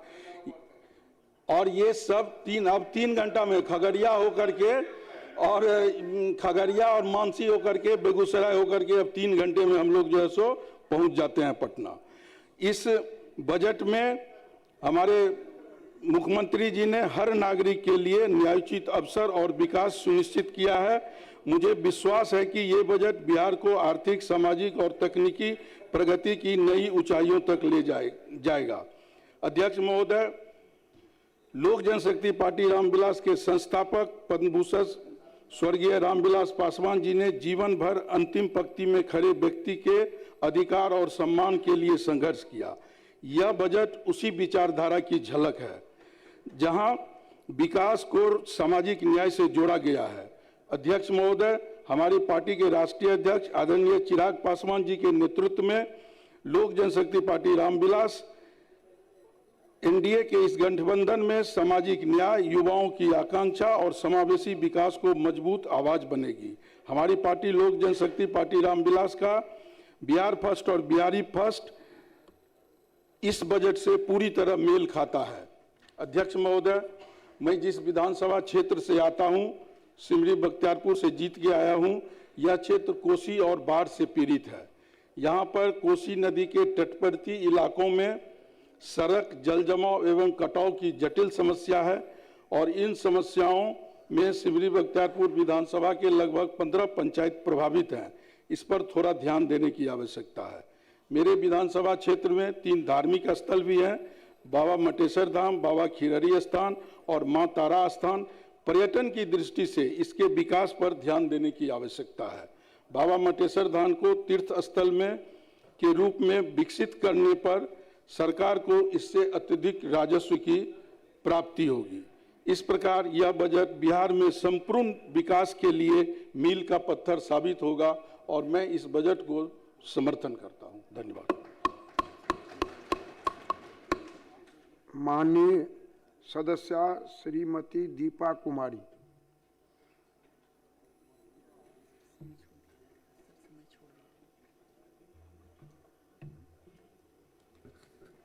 माननीय अध्यक्ष महोदय, सर्वप्रथम आपका बहुत बहुत आभार और धन्यवाद कि आपने इतने महत्वपूर्ण विषय पर मुझे बोलने का मौका दिया। माननीय उपाध्यक्ष, माननीय मुख्यमंत्री श्री नीतीश कुमार जी और अपनी पार्टी की संरक्षक श्री जीतन राम मांझी जी का भी आभार जताना चाहती हूँ, जिन्होंने हम जैसी महिलाओं को साहस और एक प्लेटफॉर्म दिया जहाँ से बिहार की महिलाएं इस सदन में भागीदार बन रही हैं। और साथ में इमामगंज की देवतुल्य जनता को बहुत बहुत धन्यवाद देना चाहती हूँ कि जिन्होंने यहाँ भेजने में अपना आशीर्वाद और समर्थन दिया। उपाध्यक्ष महोदय, मैं वित्तीय वर्ष 2026-27 के बिहार बजट पर अपनी पार्टी हिंदुस्तानी आवाम मोर्चा की बात पूरी जिम्मेदारी के साथ रखना चाहती हूँ। सबसे पहले मैं माननीय मुख्यमंत्री श्री नीतीश कुमार जी, माननीय उप मुख्यमंत्री श्री सम्राट चौधरी जी एवं श्री विजय कुमार सिन्हा जी तथा माननीय वित्त मंत्री श्री विजेंद्र प्रसाद यादव जी को 3,47,000 करोड़ से अधिक के इस ऐतिहासिक बजट के लिए बधाई देती हूँ। यह सिर्फ बिहार का अब तक का सबसे बड़ा बजट नहीं है, बल्कि यह उन लोगों के लिए जवाब है जो सालों से कहते रहे कि बिहार आगे नहीं बढ़ रहा है। माननीय उपाध्यक्ष महोदय, यह बजट पिछले वर्ष से करीब 30,000 करोड़ अधिक है। इसका साफ संदेश है, यह सरकार बहाने नहीं बनाती है बल्कि काम करती है, काम कर कर दिखाती है। जो लोग हर बजट के कागजी करार देते हैं, उनसे मैं पूछना चाहती हूं कि क्या सड़कें कागज पर बनी है? क्या स्कूल, अस्पताल और बिजली सिर्फ भाषणों में नहीं है?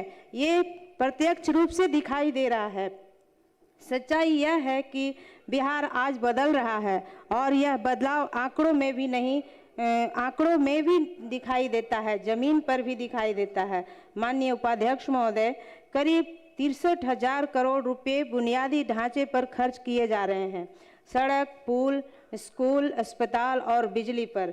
यह वही काम है जिनकी कमी का रोना दशकों तक रोया गया है और आज जब काम हो रहा है तो कुछ लोगों को तकलीफ हो रही है। उपाध्यक्ष महोदय, शिक्षा के लिए 63,000 करोड़ का प्रावधान है। यह उन लोगों के मुंह पर तमाचा है जिन्होंने बिहार को अंधेरे में रखने की राजनीति की।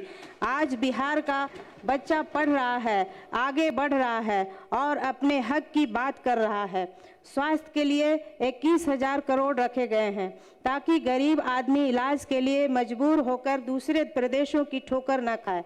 यह फर्क है दिखावे की राजनीति और जनसेवा की राजनीति में। माननीय उपाध्यक्ष महोदय, ग्रामीण विकास के लिए 23 करोड़ 701, ऊर्जा के लिए 18 करोड़ 737, सड़कों के लिए 18 करोड़ 716 और अनुसूचित जाति जनजाति के लिए 2,086 करोड़ और अनुसूचित जाति जनजाति अल्पसंख्यक पिछड़ा अति पिछड़ा वर्ग के कल्याण के लिए 2,000 करोड़। ये आंकड़े चीख चीख कर बताते हैं कि यह सरकार सिर्फ बात नहीं करती है, न्याय भी करती है। माननीय उपाध्यक्ष महोदय, किसान, मजदूर और गांव इस प्रकार की प्राथमिकता है। इमामगंज जैसे पहाड़ी और पिछड़े इलाकों को इस बजट से सीधा फायदा मिलेगा। जो लोग कभी इन इलाकों का रास्ता तक नहीं जानते थे, आज वही लोग विकास पर सवाल उठा रहे हैं। यह सबसे बड़ा मजाक है। माननीय उपाध्यक्ष महोदय, जब मैं महिलाओं की बात करना चाहती हूँ क्योंकि यहीं से बिहार की असली ताकत निकलती है। करीब 1 करोड़ 56 लाख महिलाओं को 10-10 हजार रुपये देकर उन्हें आत्मनिर्भर बनाया गया। अब व्यापार बढ़ाने के लिए 2-2 लाख रुपया अतिरिक्त राशि दिए जाएंगे। उपाध्यक्ष महोदय, मैं कहना चाहती हूँ, कल के बजट पर हमारे माननीय तेजस्वी यादव जी नेता प्रतिपक्ष के हैं, वो बोल रहे थे कि बिहार में कोई ऐसा काम है जो आप बता दें कि 1 नंबर पर है। तो मैं कहना चाहती हूँ कि हमारे पक्ष में भी महिलाएं हैं और आपके विपक्ष में की भी महिलाएं हैं। तो इन महिलाओं से, खासकर हम विपक्ष की महिलाओं से कहना चाहूँगी कि हम महिलाएं की बहुत सारी भूमिकाएं होती हैं, हम बहुत सारी भूमिकाओं के साथ घिरे रहते हैं और बखूबी उस भूमिका को निभाते हैं। तो हम उन महिलाओं से कहना चाहेंगे कि हम घर संभालते हुए, बच्चे को संभालते हुए, पति का देखभाल करते हुए, हम अपने बूढ़े माता पिता का ख्याल रखते हुए घर से बाहर निकलते हैं और घर से बाहर निकलकर काम करते हैं, और यहाँ तक कि हम अपने सदन में आकर पुरुषों के साथ कदम से कदम मिलाकर चल रहे हैं और अपनी भागीदारी को बढ़ा रहे हैं। ये तो हम समझते हैं कि ये हमारे माननीय नीतीश कुमार जी का देन है कि आज महिलाएं इतना आगे बढ़ रही हैं। माननीय उपाध्यक्ष महोदय, अब मैं आज सभी चीज में बढ़ावा दिया गया है। 50% आरक्षण पंचायतों में, 50% शिक्षक बहाली में, 35% सरकारी नौकरियों में, पीजी तक मुफ्त पढ़ाई, साइकिल, पोशाक, जीविका और उद्यमिता। अध्यक्ष महोदय, यह घोषणा नहीं, क्रांति है। अगर महिला सशक्तिकरण पर दुनिया में कोई असली पुरस्कार अगर होता तो मैं माननीय मुख्यमंत्री नीतीश कुमार जी को उससे मजबूत दावेदार होते हुए नहीं देख, पहला नंबर हमारे माननीय मुख्यमंत्री जी का होता। यह बिहार की बेटियों की आवाज़ है, कोई नारा नहीं है। माननीय उपाध्यक्ष महोदय, युवाओं के लिए रोजगार और हुनर की योजनाएं इस बात का सबूत है कि यह सरकार सिर्फ आज नहीं, आने वाले बिहार की तैयारी कर रही है। किसानों के लिए जननायक कर्पूरी ठाकुर किसान सम्मान निधि की शुरुआत करके हर एक किसान को राज्य सरकार अपने तरफ प्रतिवर्ष 30,000 की मदद करेगी। लघु जल संसाधन विभाग 1 लाख निजी नलकूप लगवाने का काम करेगा। वही अब आगे बिहार उद्योग की खड़ा रहेगा, जिसका संकल्प बजट में स्पष्ट दिखाई दे रहा है। और सबसे अहम बात, राजकोषीय घाटा 3% के भीतर है, मतलब विकास भी हो रहा है और राज्य कर्ज में भी नहीं डूब रहा है। यह है जिम्मेदार शासन। माननीय उपाध्यक्ष महोदय, जो लोग हर बात पर नकारात्मक फैलाते हैं, उन्हें यह बजट जवाब है।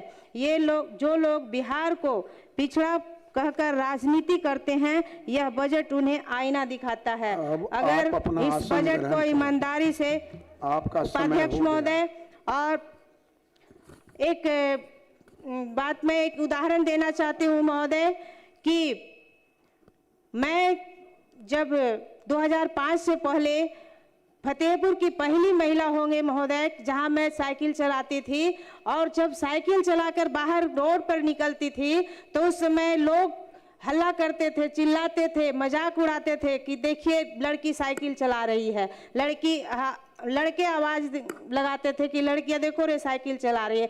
तो महोदय, कहने का मतलब ये है कि 2005 से पहले की सरकार जो थी कि लड़कियों को देखकर लोग मजाक उड़ाते थे, हल्ला करते थे, और आज की जो सरकार है तो लड़कियां आगे बढ़ रही हैं, तरह तरह की काम कर रही हैं, नौकरियां कर रही हैं, घर को संभालते हुए, बच्चों को संभालते हुए महिलाएं अपना काम कर रही हैं। हम खासकर उन महिलाओं से कहना चाहेंगे कि आप लोग भी, आपके नेता प्रतिपक्ष महिला के ऊपर सवाल उठाते हैं, महिला के ऊपर टिप्पणियां करते हैं, तो आप भी महिला हैं। अध्यक्ष महोदय, आप ये भी महिला है, उनसे भी खास करके हम कहना चाहेंगे कि आप भी अपने नेता प्रतिपक्ष को बोलिए कि महिला के लिए हमारी सरकार काम कर रही है, महिला आगे बढ़ रही है, और आने वाले समय में महिलाएं अमर रहेंगी, पुरुष से आगे बढ़कर काम करेंगी। बहुत बहुत धन्यवाद।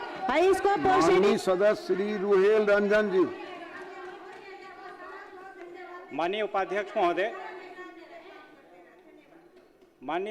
महोदय, मैं सबसे पहले आपको धन्यवाद देना चाहता हूं जो आपने आज मुझे बोलने का मौका दिया, और मैं हमारे अभिभावक सीएम माननीय नीतीश कुमार जी को इस सदन में आने का मौका देने के लिए मैं अपने दिल से आभार प्रकट करता हूं। माननीय उपाध्यक्ष महोदय, मैं आज इस गरिमामय सदन में वित्तीय वर्ष के लिए प्रस्तुत बिहार बजट पर अपनी बात रखने के लिए खड़ा हुआ हूं। यह बजट केवल आंकड़ों का दस्तावेज नहीं है, यह बिहार के आत्मविश्वास, आत्मनिर्भरता और आत्मसम्मान का घोषणा पत्र है। माननीय अध्यक्ष महोदय, आज का बिहार वह बिहार नहीं है जिसे कभी पिछड़ेपन का पर्याय माना जाता था। आज का बिहार विकास, निवेश, रोजगार और सामाजिक न्याय की नई पहचान गढ़ रहा है और यह बजट उसी परिवर्तनशील बिहार की तस्वीर प्रस्तुत करता है।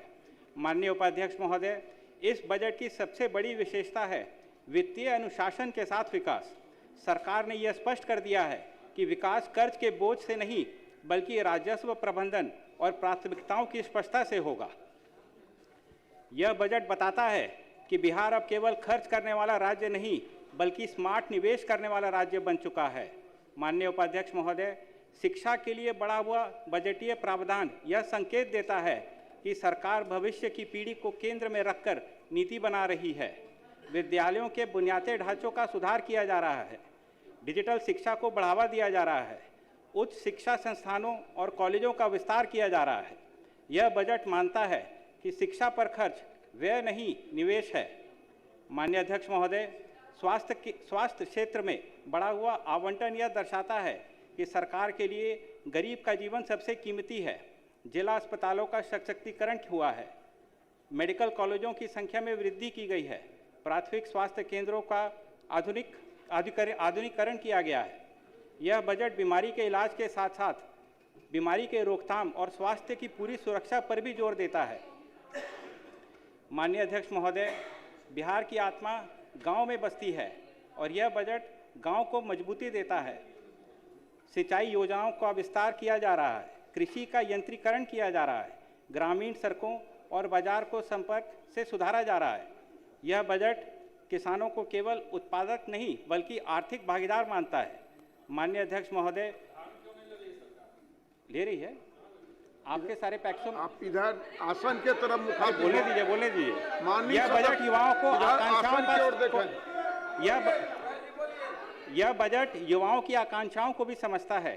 सरकार ने कौशल विकास कार्यक्रम लागू किया है, स्टार्टअप और रोजगार को प्रोत्साहन दिया जा रहा है, औद्योगिक क्षेत्रों में निवेश के लिए वातावरण अनुकूल है। सरकार यह संदेश दे रही है कि बिहार का युवा नौकरी मांगने वाला नहीं, नौकरी देने वाला बनेगा। माननीय उपाध्यक्ष महोदय, महिलाओं, दलितों, पिछड़ों और वंचित वर्गों के लिए विशेष प्रावधान यह सिद्ध करते हैं कि यह बजट समावेशी विकास का बजट है। यह बजट कहता है विकास वही है जिसमें आखिरी व्यक्ति भी साथ चले। माननीय उपाध्यक्ष महोदय, सड़क, पुल, बिजली और शहरी ग्रामीण संपर्क यह सभी इस बजट की प्राथमिकताओं में है। बुनियादी ढांचा केवल निर्माण नहीं करता, यह अवसर, निवेश और विश्वास का निर्माण करता है। माननीय उपाध्यक्ष महोदय, अंत में मैं ये कहना चाहता हूँ कि यह बजट आशा का बजट है, विश्वास का बजट है और बिहार को अगले दशक के लिए तैयार करने वाला बजट है। मैं इस दूरदर्शी, संतुलित और जनहितैषी बजट के लिए माननीय मुख्यमंत्री श्री नीतीश कुमार जी एवं माननीय वित्त मंत्री जी को इस्लामपुर विधानसभा के भाई बहनों की तरफ से बधाई देता हूं और इस बजट का पूरे विश्वास से समर्थन करता हूं। धन्यवाद। जय बिहार, जय नीतीश कुमार। माननीय सदस्य श्री माधव आनंद जी। आदरणीय उपाध्यक्ष जी, सबसे पहले तो मैं आपको धन्यवाद देना चाहता हूं कि आपने मुझे बोलने का मौका दिया और मैं अपनी पार्टी राष्ट्रीय लोक मोर्चा की तरफ से इस बजट के पक्ष में बोलने के लिए खड़ा हुआ हूं। उपाध्यक्ष महोदय, ये कोइंसिडेंस है कि 1 तारीख को भारत सरकार ने बजट पेश किया और 3 तारीख को बिहार सरकार ने भी बजट पेश किया और जब दोनों बजट को हम लोग एनालाइज करते हैं तो बहुत कुछ समानताएं नज़र आती है दोनों बजट में। चूँकि डबल इंजन की सरकार है और डबल इंजन की सरकार में, शांत हो जाइए, समानताएं बहुत कुछ देखने को मिल रही है। अध्यक्ष महोदय, यह जो बजट है, सबसे पहले तो मैं बिहार के लोकप्रिय मुख्यमंत्री आदरणीय नीतीश कुमार जी को, बिहार के दोनों उप मुख्यमंत्री और साथ ही साथ वित्त मंत्री जी को बहुत बहुत धन्यवाद देना चाहता हूं कि आपने जैसे इतना अच्छा बजट पेश किया। इस बजट में बहुत सारी चीज़ें हैं अध्यक्ष जी, उपाध्यक्ष जी, जिस पे अगर चर्चा करने लगें तो लंबा वक्त लगेगा, आंकड़ा देने की आवश्यकता पड़ जाएगी, लेकिन टाइम कम है क्योंकि मुझे 4 मिनट का ही वक्त दिया गया है, तो संक्षेप में ही अपनी बात को रखना चाहूँगा। इस बजट में अध्यक्ष जी जो अभी वर्तमान आवश्यकताएं हैं उसको तो ध्यान में रखा ही गया है, साथ ही साथ जो भविष्य की अपनी बिहार की अर्थव्यवस्था है उसको भी ध्यान में रखा गया है और वित्तीय अनुशासन का भी अनुपालन किया गया है। जब हम वित्तीय अनुशासन की बात करते हैं, फिजिकल डिफिसिट की बात करते हैं अध्यक्ष जी, तो निश्चित रूप से जब वित्तीय अनुशासन किसी अर्थव्यवस्था में दिखता है तो जो निवेशक हैं वो आकर्षित होते हैं। और आदरणीय मुख्यमंत्री जी के नेतृत्व में 2005 से जिस तरह लगातार बजट का आंकड़ा जो है बढ़ा है, और जब हम लोग पहले पढ़ते थे तो हम लोग कहते थे कि LPG प्रोसेस कहते थे, लिबरलाइजेशन, प्राइवेटाइजेशन और ग्लोबलाइजेशन की बात हम लोग करते थे। तो जब 2005 में आदरणीय नीतीश कुमार जी मुख्यमंत्री बने तो मुझे लगता है उस टाइम से LPG प्रोसेस स्टार्ट हुआ, और आज का बजट जो है उस रूप में अगर देखा जाए तो जो बाहर के निवेशक हैं, सिर्फ मैं यह नहीं कहता हूं कि जो भारतवर्ष के निवेशक हैं, अब अंतर्राष्ट्रीय निवेशक भी बिहार में आने का काम करेंगे, यह मुझे पूरा विश्वास है इस बजट के माध्यम से। उपाध्यक्ष महोदय, जब हम लोग बात करते हैं पलायन की, बहुत सारे साथियों ने पलायन की बात कही, हम लोगों ने 2005 से पहले का भी देखा है स्थिति, और कहीं ना कहीं उस टाइम में हम भी छात्र जीवन में थे और पलायन करने के लिए मजबूर हुए थे। अगर पटना से, अगर बिहार से दिल्ली जाने की आवश्यकता पड़ी तो कहीं ना कहीं उस समय की अर्थव्यवस्था, कहीं ना कहीं उस समय जो है रोजगार सृजन पे काम नहीं होना, कहीं ना कहीं उस समय की व्यवस्थाएं कहीं हम लोग को मजबूर कर दिया। लेकिन मैं शांत रहिए, आदरणीय मुख्यमंत्री जी को मैं धन्यवाद देना चाहता हूँ। आदरणीय मुख्यमंत्री जी को मैं धन्यवाद देना चाहता हूँ कि आज पुनः सदस्य को बोलने दिया जाए तो आपको भी वक्त मिलेगा। उपाध्यक्ष महोदय जी, मैं गर्व के साथ कहता हूँ, और आदरणीय मुख्यमंत्री जी को धन्यवाद देना चाहता हूं कि आज दिल्ली से पुनः इस सदन का हिस्सा बना हूं, तो कहीं ना कहीं पलायन रोकने में जो सरकार काम कर रही है उनका योगदान है। और आज मैं इस बिहार विधानसभा का सदस्य बना हूं आदरणीय नीतीश कुमार जी और देश के प्रधानमंत्री, यशस्वी प्रधानमंत्री आदरणीय मोदी जी के कारण। जब हम लोग बात करते हैं बिहार की अर्थव्यवस्था का, हम लोगों ने देखा है कितनी कामें हुई हैं, और संस्कृत में हम लोग कहते हैं उपाध्यक्ष महोदय, प्रत्यक्षम किम प्रमाणम, संस्कृत में श्लोक है प्रत्यक्षम किम प्रमाणम। और बाजार में जब अर्थव्यवस्था की बात करते हैं तो हम लोग कहते हैं जो दिखता है वही बिकता है। दोनों का अगर सारांश निकाला जाए तो यहाँ काम दिखता है, और जब दिखता है तो स्वाभाविक है जब हम लोग चुनाव लड़े हैं, तो जब हम लोग चुनाव लड़ने के लिए गए थे तो उस समय हमेशा एक गाना बहुत प्रचलित हुआ था कि मोदी और नीतीश की जोड़ी के बारे में, तो वही हम लोग का है, जो दिखता है वही बिकता है। जो काम आदरणीय मुख्यमंत्री जी ने किया है, जो देश के लोकप्रिय प्रधानमंत्री श्री नरेंद्र मोदी जी ने किया है, और उसी का कारण है कि आज हम लोग को इतनी बड़ी संख्या में हम लोग यहाँ जीत के आए हैं। उपाध्यक्ष महोदय, मैं गंभीरता से कहना चाहता हूं क्योंकि मैं कॉर्पोरेट वर्ल्ड से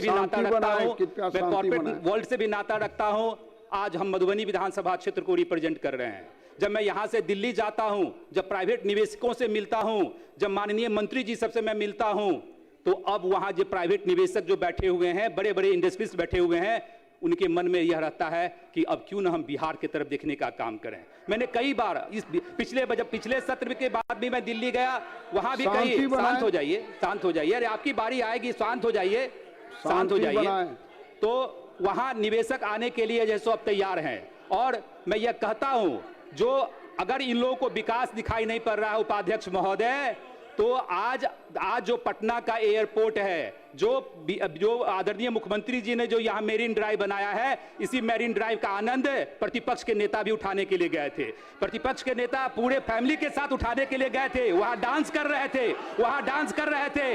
मैं अच्छी बात है, आप भी जो आदरणीय मुख्यमंत्री जी ने काम किया है उस व्यवस्था का आप लाभ उठा रहे हैं, तो अरे चश्मा थोड़ा बदल लीजिए। अगर विकास के साथ आइएगा तो जनता आपको जो है आशीर्वाद देगी, और सिर्फ बेबुनियाद बातें करेंगे तो जनता आशीर्वाद नहीं देगी। और यही कारण है नकारात्मक राजनीति आप लोग कर रहे हैं। संख्या बल आप लोग की कितनी कम हो गई, हो सकता है इसी तरह नकारात्मक राजनीति करते रहेंगे तो हो सकता है जीरो पे भी कहीं अगली बार ना आ जाए।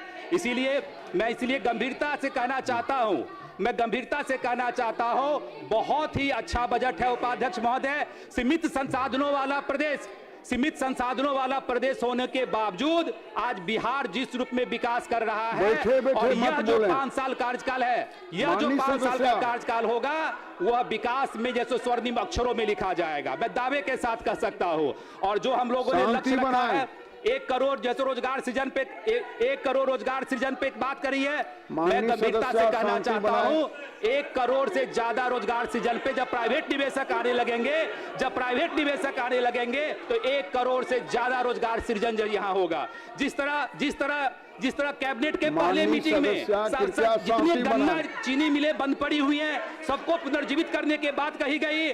मैं तो कहता हूं आदरणीय मुख्यमंत्री जी, हम लोग तो बहुत खुश नसीब है कि हम लोग के पास 2 ब्रांड एम्बेसडर हैं, आदरणीय मुख्यमंत्री श्री नीतीश कुमार जी और विश्व के सबसे लोकप्रिय नेता आदरणीय नरेंद्र मोदी जी। 2 ब्रांड एम्बेसडर हम लोग के ऐसे हैं। जब 2 ब्रांड एम्बेसडर ऐसे हो जो सिर्फ विकास के लिए जाने जाते हो, तो हम लोग को चिंता करने की आवश्यकता नहीं है। और उपाध्यक्ष महोदय, मैं कहना चाहता हूं किसी भी सरकार के लिए 3 चीज बहुत आवश्यक है, नीति, नियति और ईमानदारी। और ये 3 चीज मेरे दोनों ब्रांड एम्बेसडर में कूट के भरा हुआ है। कोई व्यक्ति नहीं कह सकता है कि आदरणीय नीतीश कुमार जी कभी करप्शन पे 0 टॉलरेंस की नीति आज से नहीं, नीतीश कुमार जी 2005 से रखते हैं और वहीं हमारे प्रधानमंत्री जी नरेंद्र मोदी जी रखते हैं। तो स्वाभाविक है जब हम लोग की नीति, नियति और ईमानदारी हो तो स्वाभाविक है कि हम लोग का जो लक्ष्य है विकसित भारत और विकसित बिहार, वो निश्चित रूप से होकर रहेगा। मैं आपके माध्यम से, आसन के माध्यम से सरकार को आश्वासन देना चाहता हूं कि हम जैसे युवा साथी की जहां आवश्यकता पड़ेगी हम लोग आपके साथ खड़े रहेंगे। बहुत बहुत धन्यवाद उपाध्यक्ष महोदय। माननीय सदस्य श्री उपेंद्र प्रसाद, आप अपना पक्ष रखें।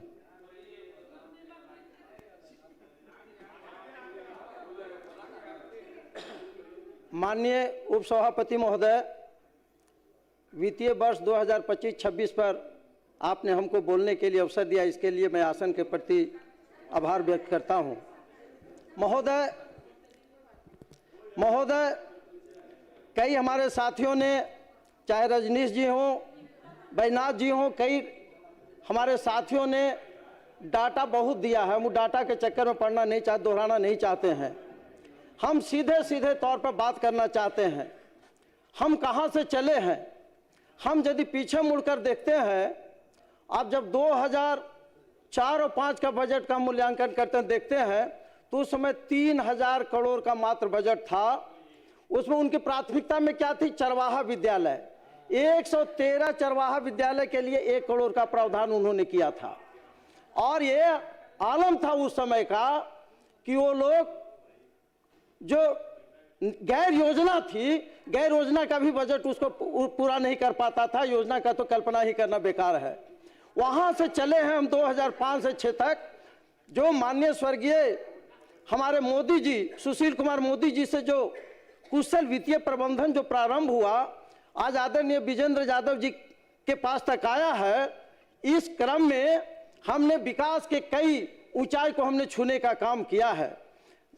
कहाँ 23,000 करोड़ से शुरू हुआ, आज हम लोग 3,47,589.76 करोड़ तक हम लोग पहुंच गए हैं महोदय। तो महोदय, और इसमें हमारी प्राथमिकताएं क्या है? हमारी प्राथमिकताएं शिक्षा है। क्योंकि किसी भी राज्य हो या देश हो, इसका विकास मानव विकास पर निर्भर करता है और हमारी सरकार ने उस पर प्राथमिकता में रखा है। यही कारण है कि प्राथमिक विद्यालय के बच्चों को खाने से लेकर, पोशाक से लेकर, लिखने पढ़ने तक, किताब तक मुफ्त मुहैया कराया है। उच्च शिक्षा के लिए उसको अलग से रिजल्ट के प्राप्तांक के आधार पर अलग से प्रोत्साहन राशि का भी प्रावधान किया गया है।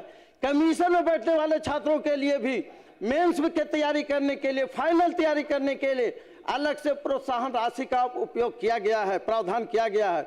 यही कारण है कि आज बिहार के छात्र केंद्रीय जो नौकरियां हैं, प्रदेश से लेकर केंद्रीय नौकरियों में एक अलग परचम फहराने में कामयाब हो रहे हैं महोदय। ये आदरणीय माननीय नीतीश कुमार जी का कुशल नेतृत्व का परिणाम है महोदय। और निश्चित रूप से यह जो प्रावधान इस बार किया गया है, जो माननीय प्रधानमंत्री नरेंद्र मोदी जी का जो 2047 का जो विकसित भारत और बिहार को राज्य के अन्य विकसित राज्यों के श्रेणी में खड़ा करने का जो माननीय नीतीश कुमार जी का जो संकल्प है, इस संकल्प को आने वाले दिनों में पूरा करेगा महोदय। यह बजट उसका प्रतिबिंब है महोदय। हमारे साथ ही कई लोग कह रहे थे इनको विकास दिखता नहीं है, तो हमारे गांव में कहावत है कि जेठ का जो अंधा होता है उसको सावन में भी सूखा सूखा ही नजर आता है, जिसका इलाज महोदय बिहार छोड़िए, शंकर नेत्रालय जैसा भी अस्पताल में उसका इलाज नहीं है, क्योंकि वो लोग जो जेठ में अंधे हुए हैं, इसको सावन का हरा भरा इनको दिखाई नहीं देगा, कभी नहीं देगा। ठीक हमारे एक साथी ने कहा कि जब इन्हीं के नेता गंगा पथ पर जाते हैं तो रोड की जो खूबसूरती को देखकर उनका स्वतः स्फूर्त कमर हिलने लगता है, डांस करना शुरू कर देते हैं। अखबार ही बोल रहे हैं ये लोग। हमारे साथी बार बार कहते हैं कि अब डबल इंजन की सरकार है, अब विशेष राज्य का दर्जा क्यों नहीं मिल रहा है। साथ ही आपको बताना चाहता हूं, अखबार वाले ही कई बार लिखे हैं कि हमारे नेता थैला लेकर गए, उधर बोरा से भर कर आए। यह केंद्र सरकार की नीतियां रही है कि हम जितना मांग करते हैं, हमारी जो आशा रहती है, उससे ज्यादा केंद्र सरकार की सहयोग मिल रहा है। और निश्चित रूप से आने वाले दिनों में बिहार विकसित श्रेणी में खड़ा होगा। हमारे पर जो कलंक का टीका लगा था कि बिहार बीमारू राज्य है, दुनिया मान चुकी थी कि बिहार सुधरने वाला नहीं है, वहां से बिहार चला है। आज देश के जितने भी राज्य जो विकास दर को प्राप्त किया है, उसमें बिहार अव्वल है। और आने वाले दिनों में निश्चित रूप से बिहार विकसित राज्य के श्रेणी में खड़ा होगा।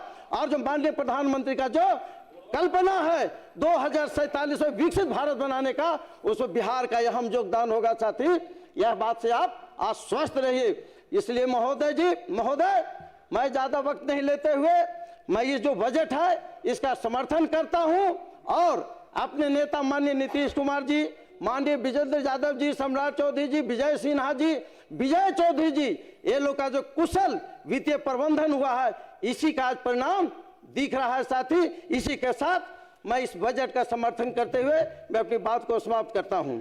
धन्यवाद। माननीय सदस्य श्री बाबूलाल सौर जी।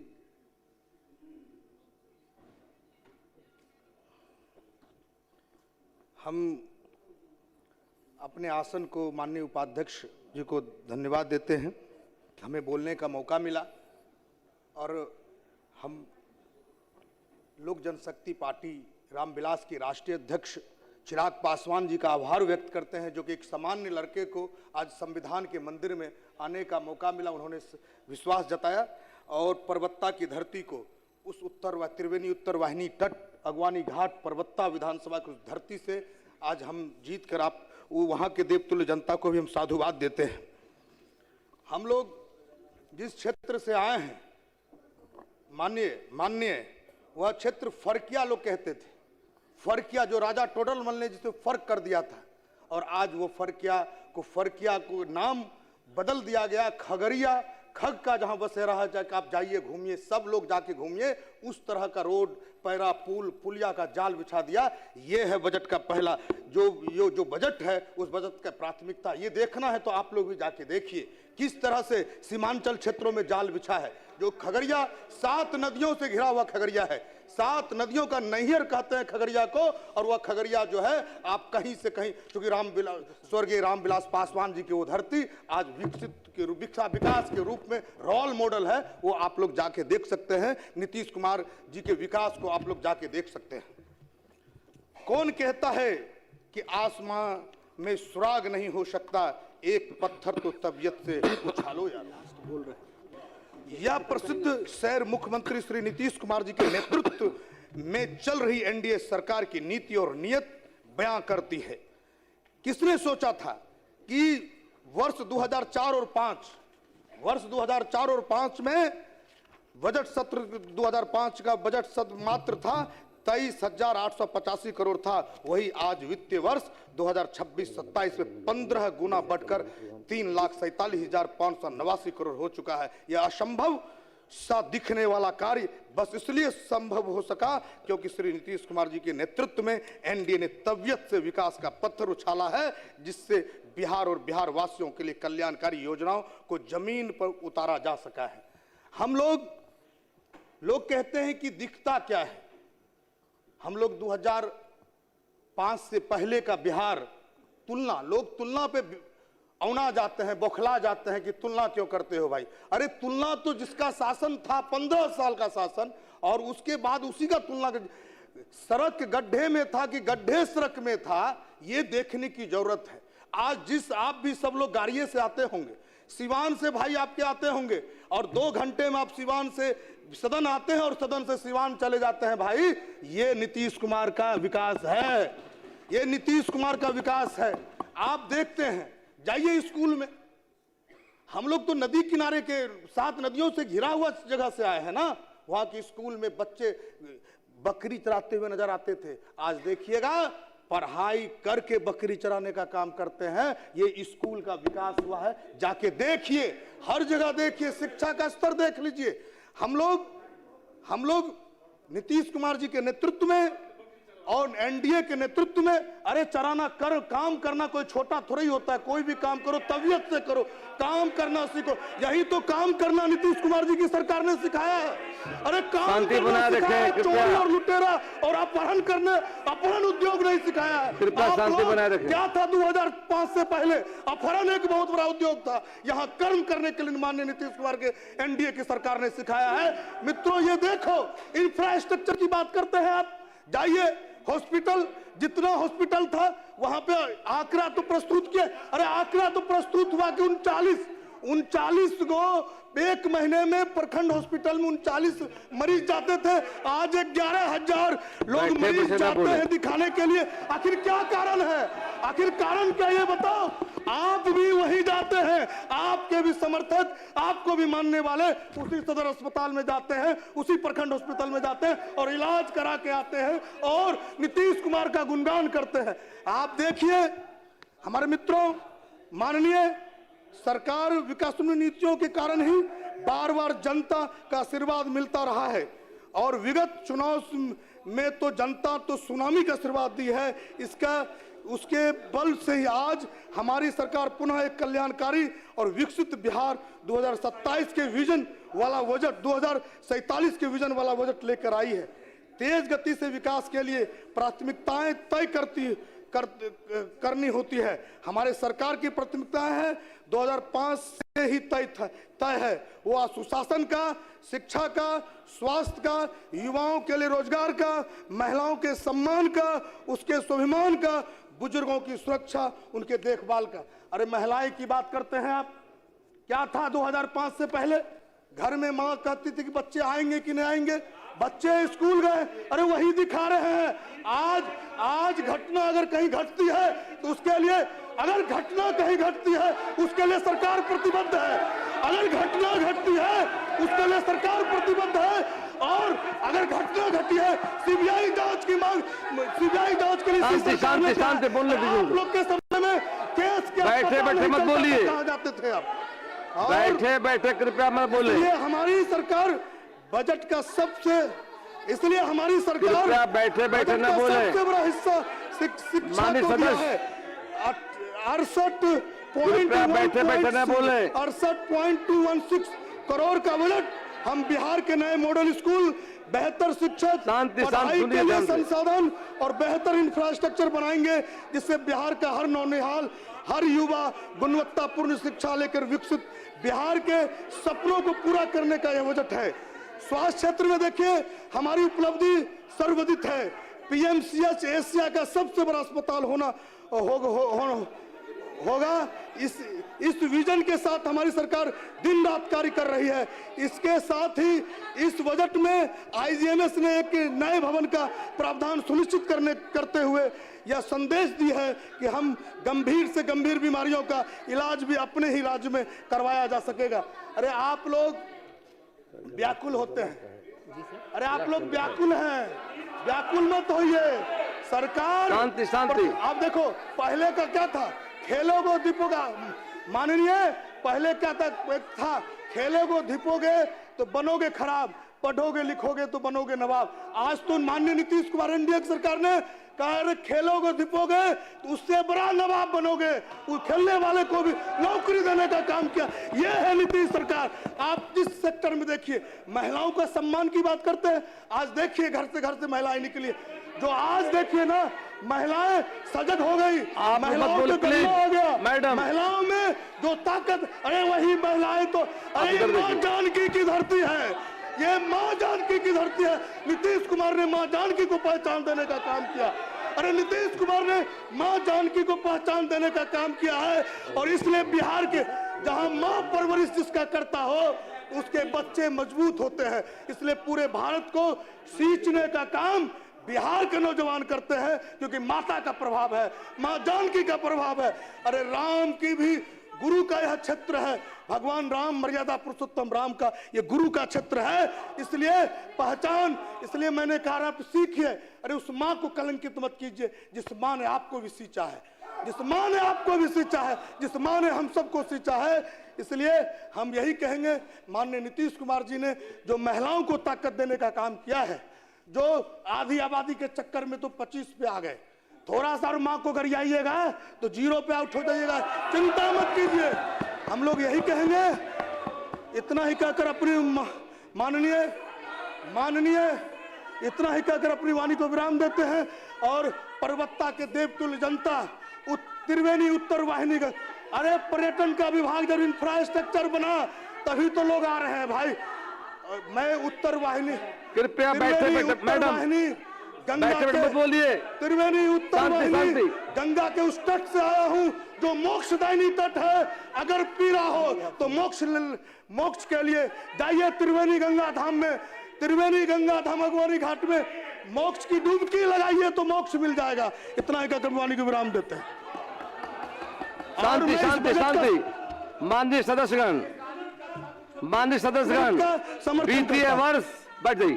माननीय सदस्यगण, वित्तीय वर्ष 26-27 के आय व्यय पर समान विमर्श दिनांक 9 फरवरी 2026 को भी जारी रहेगा।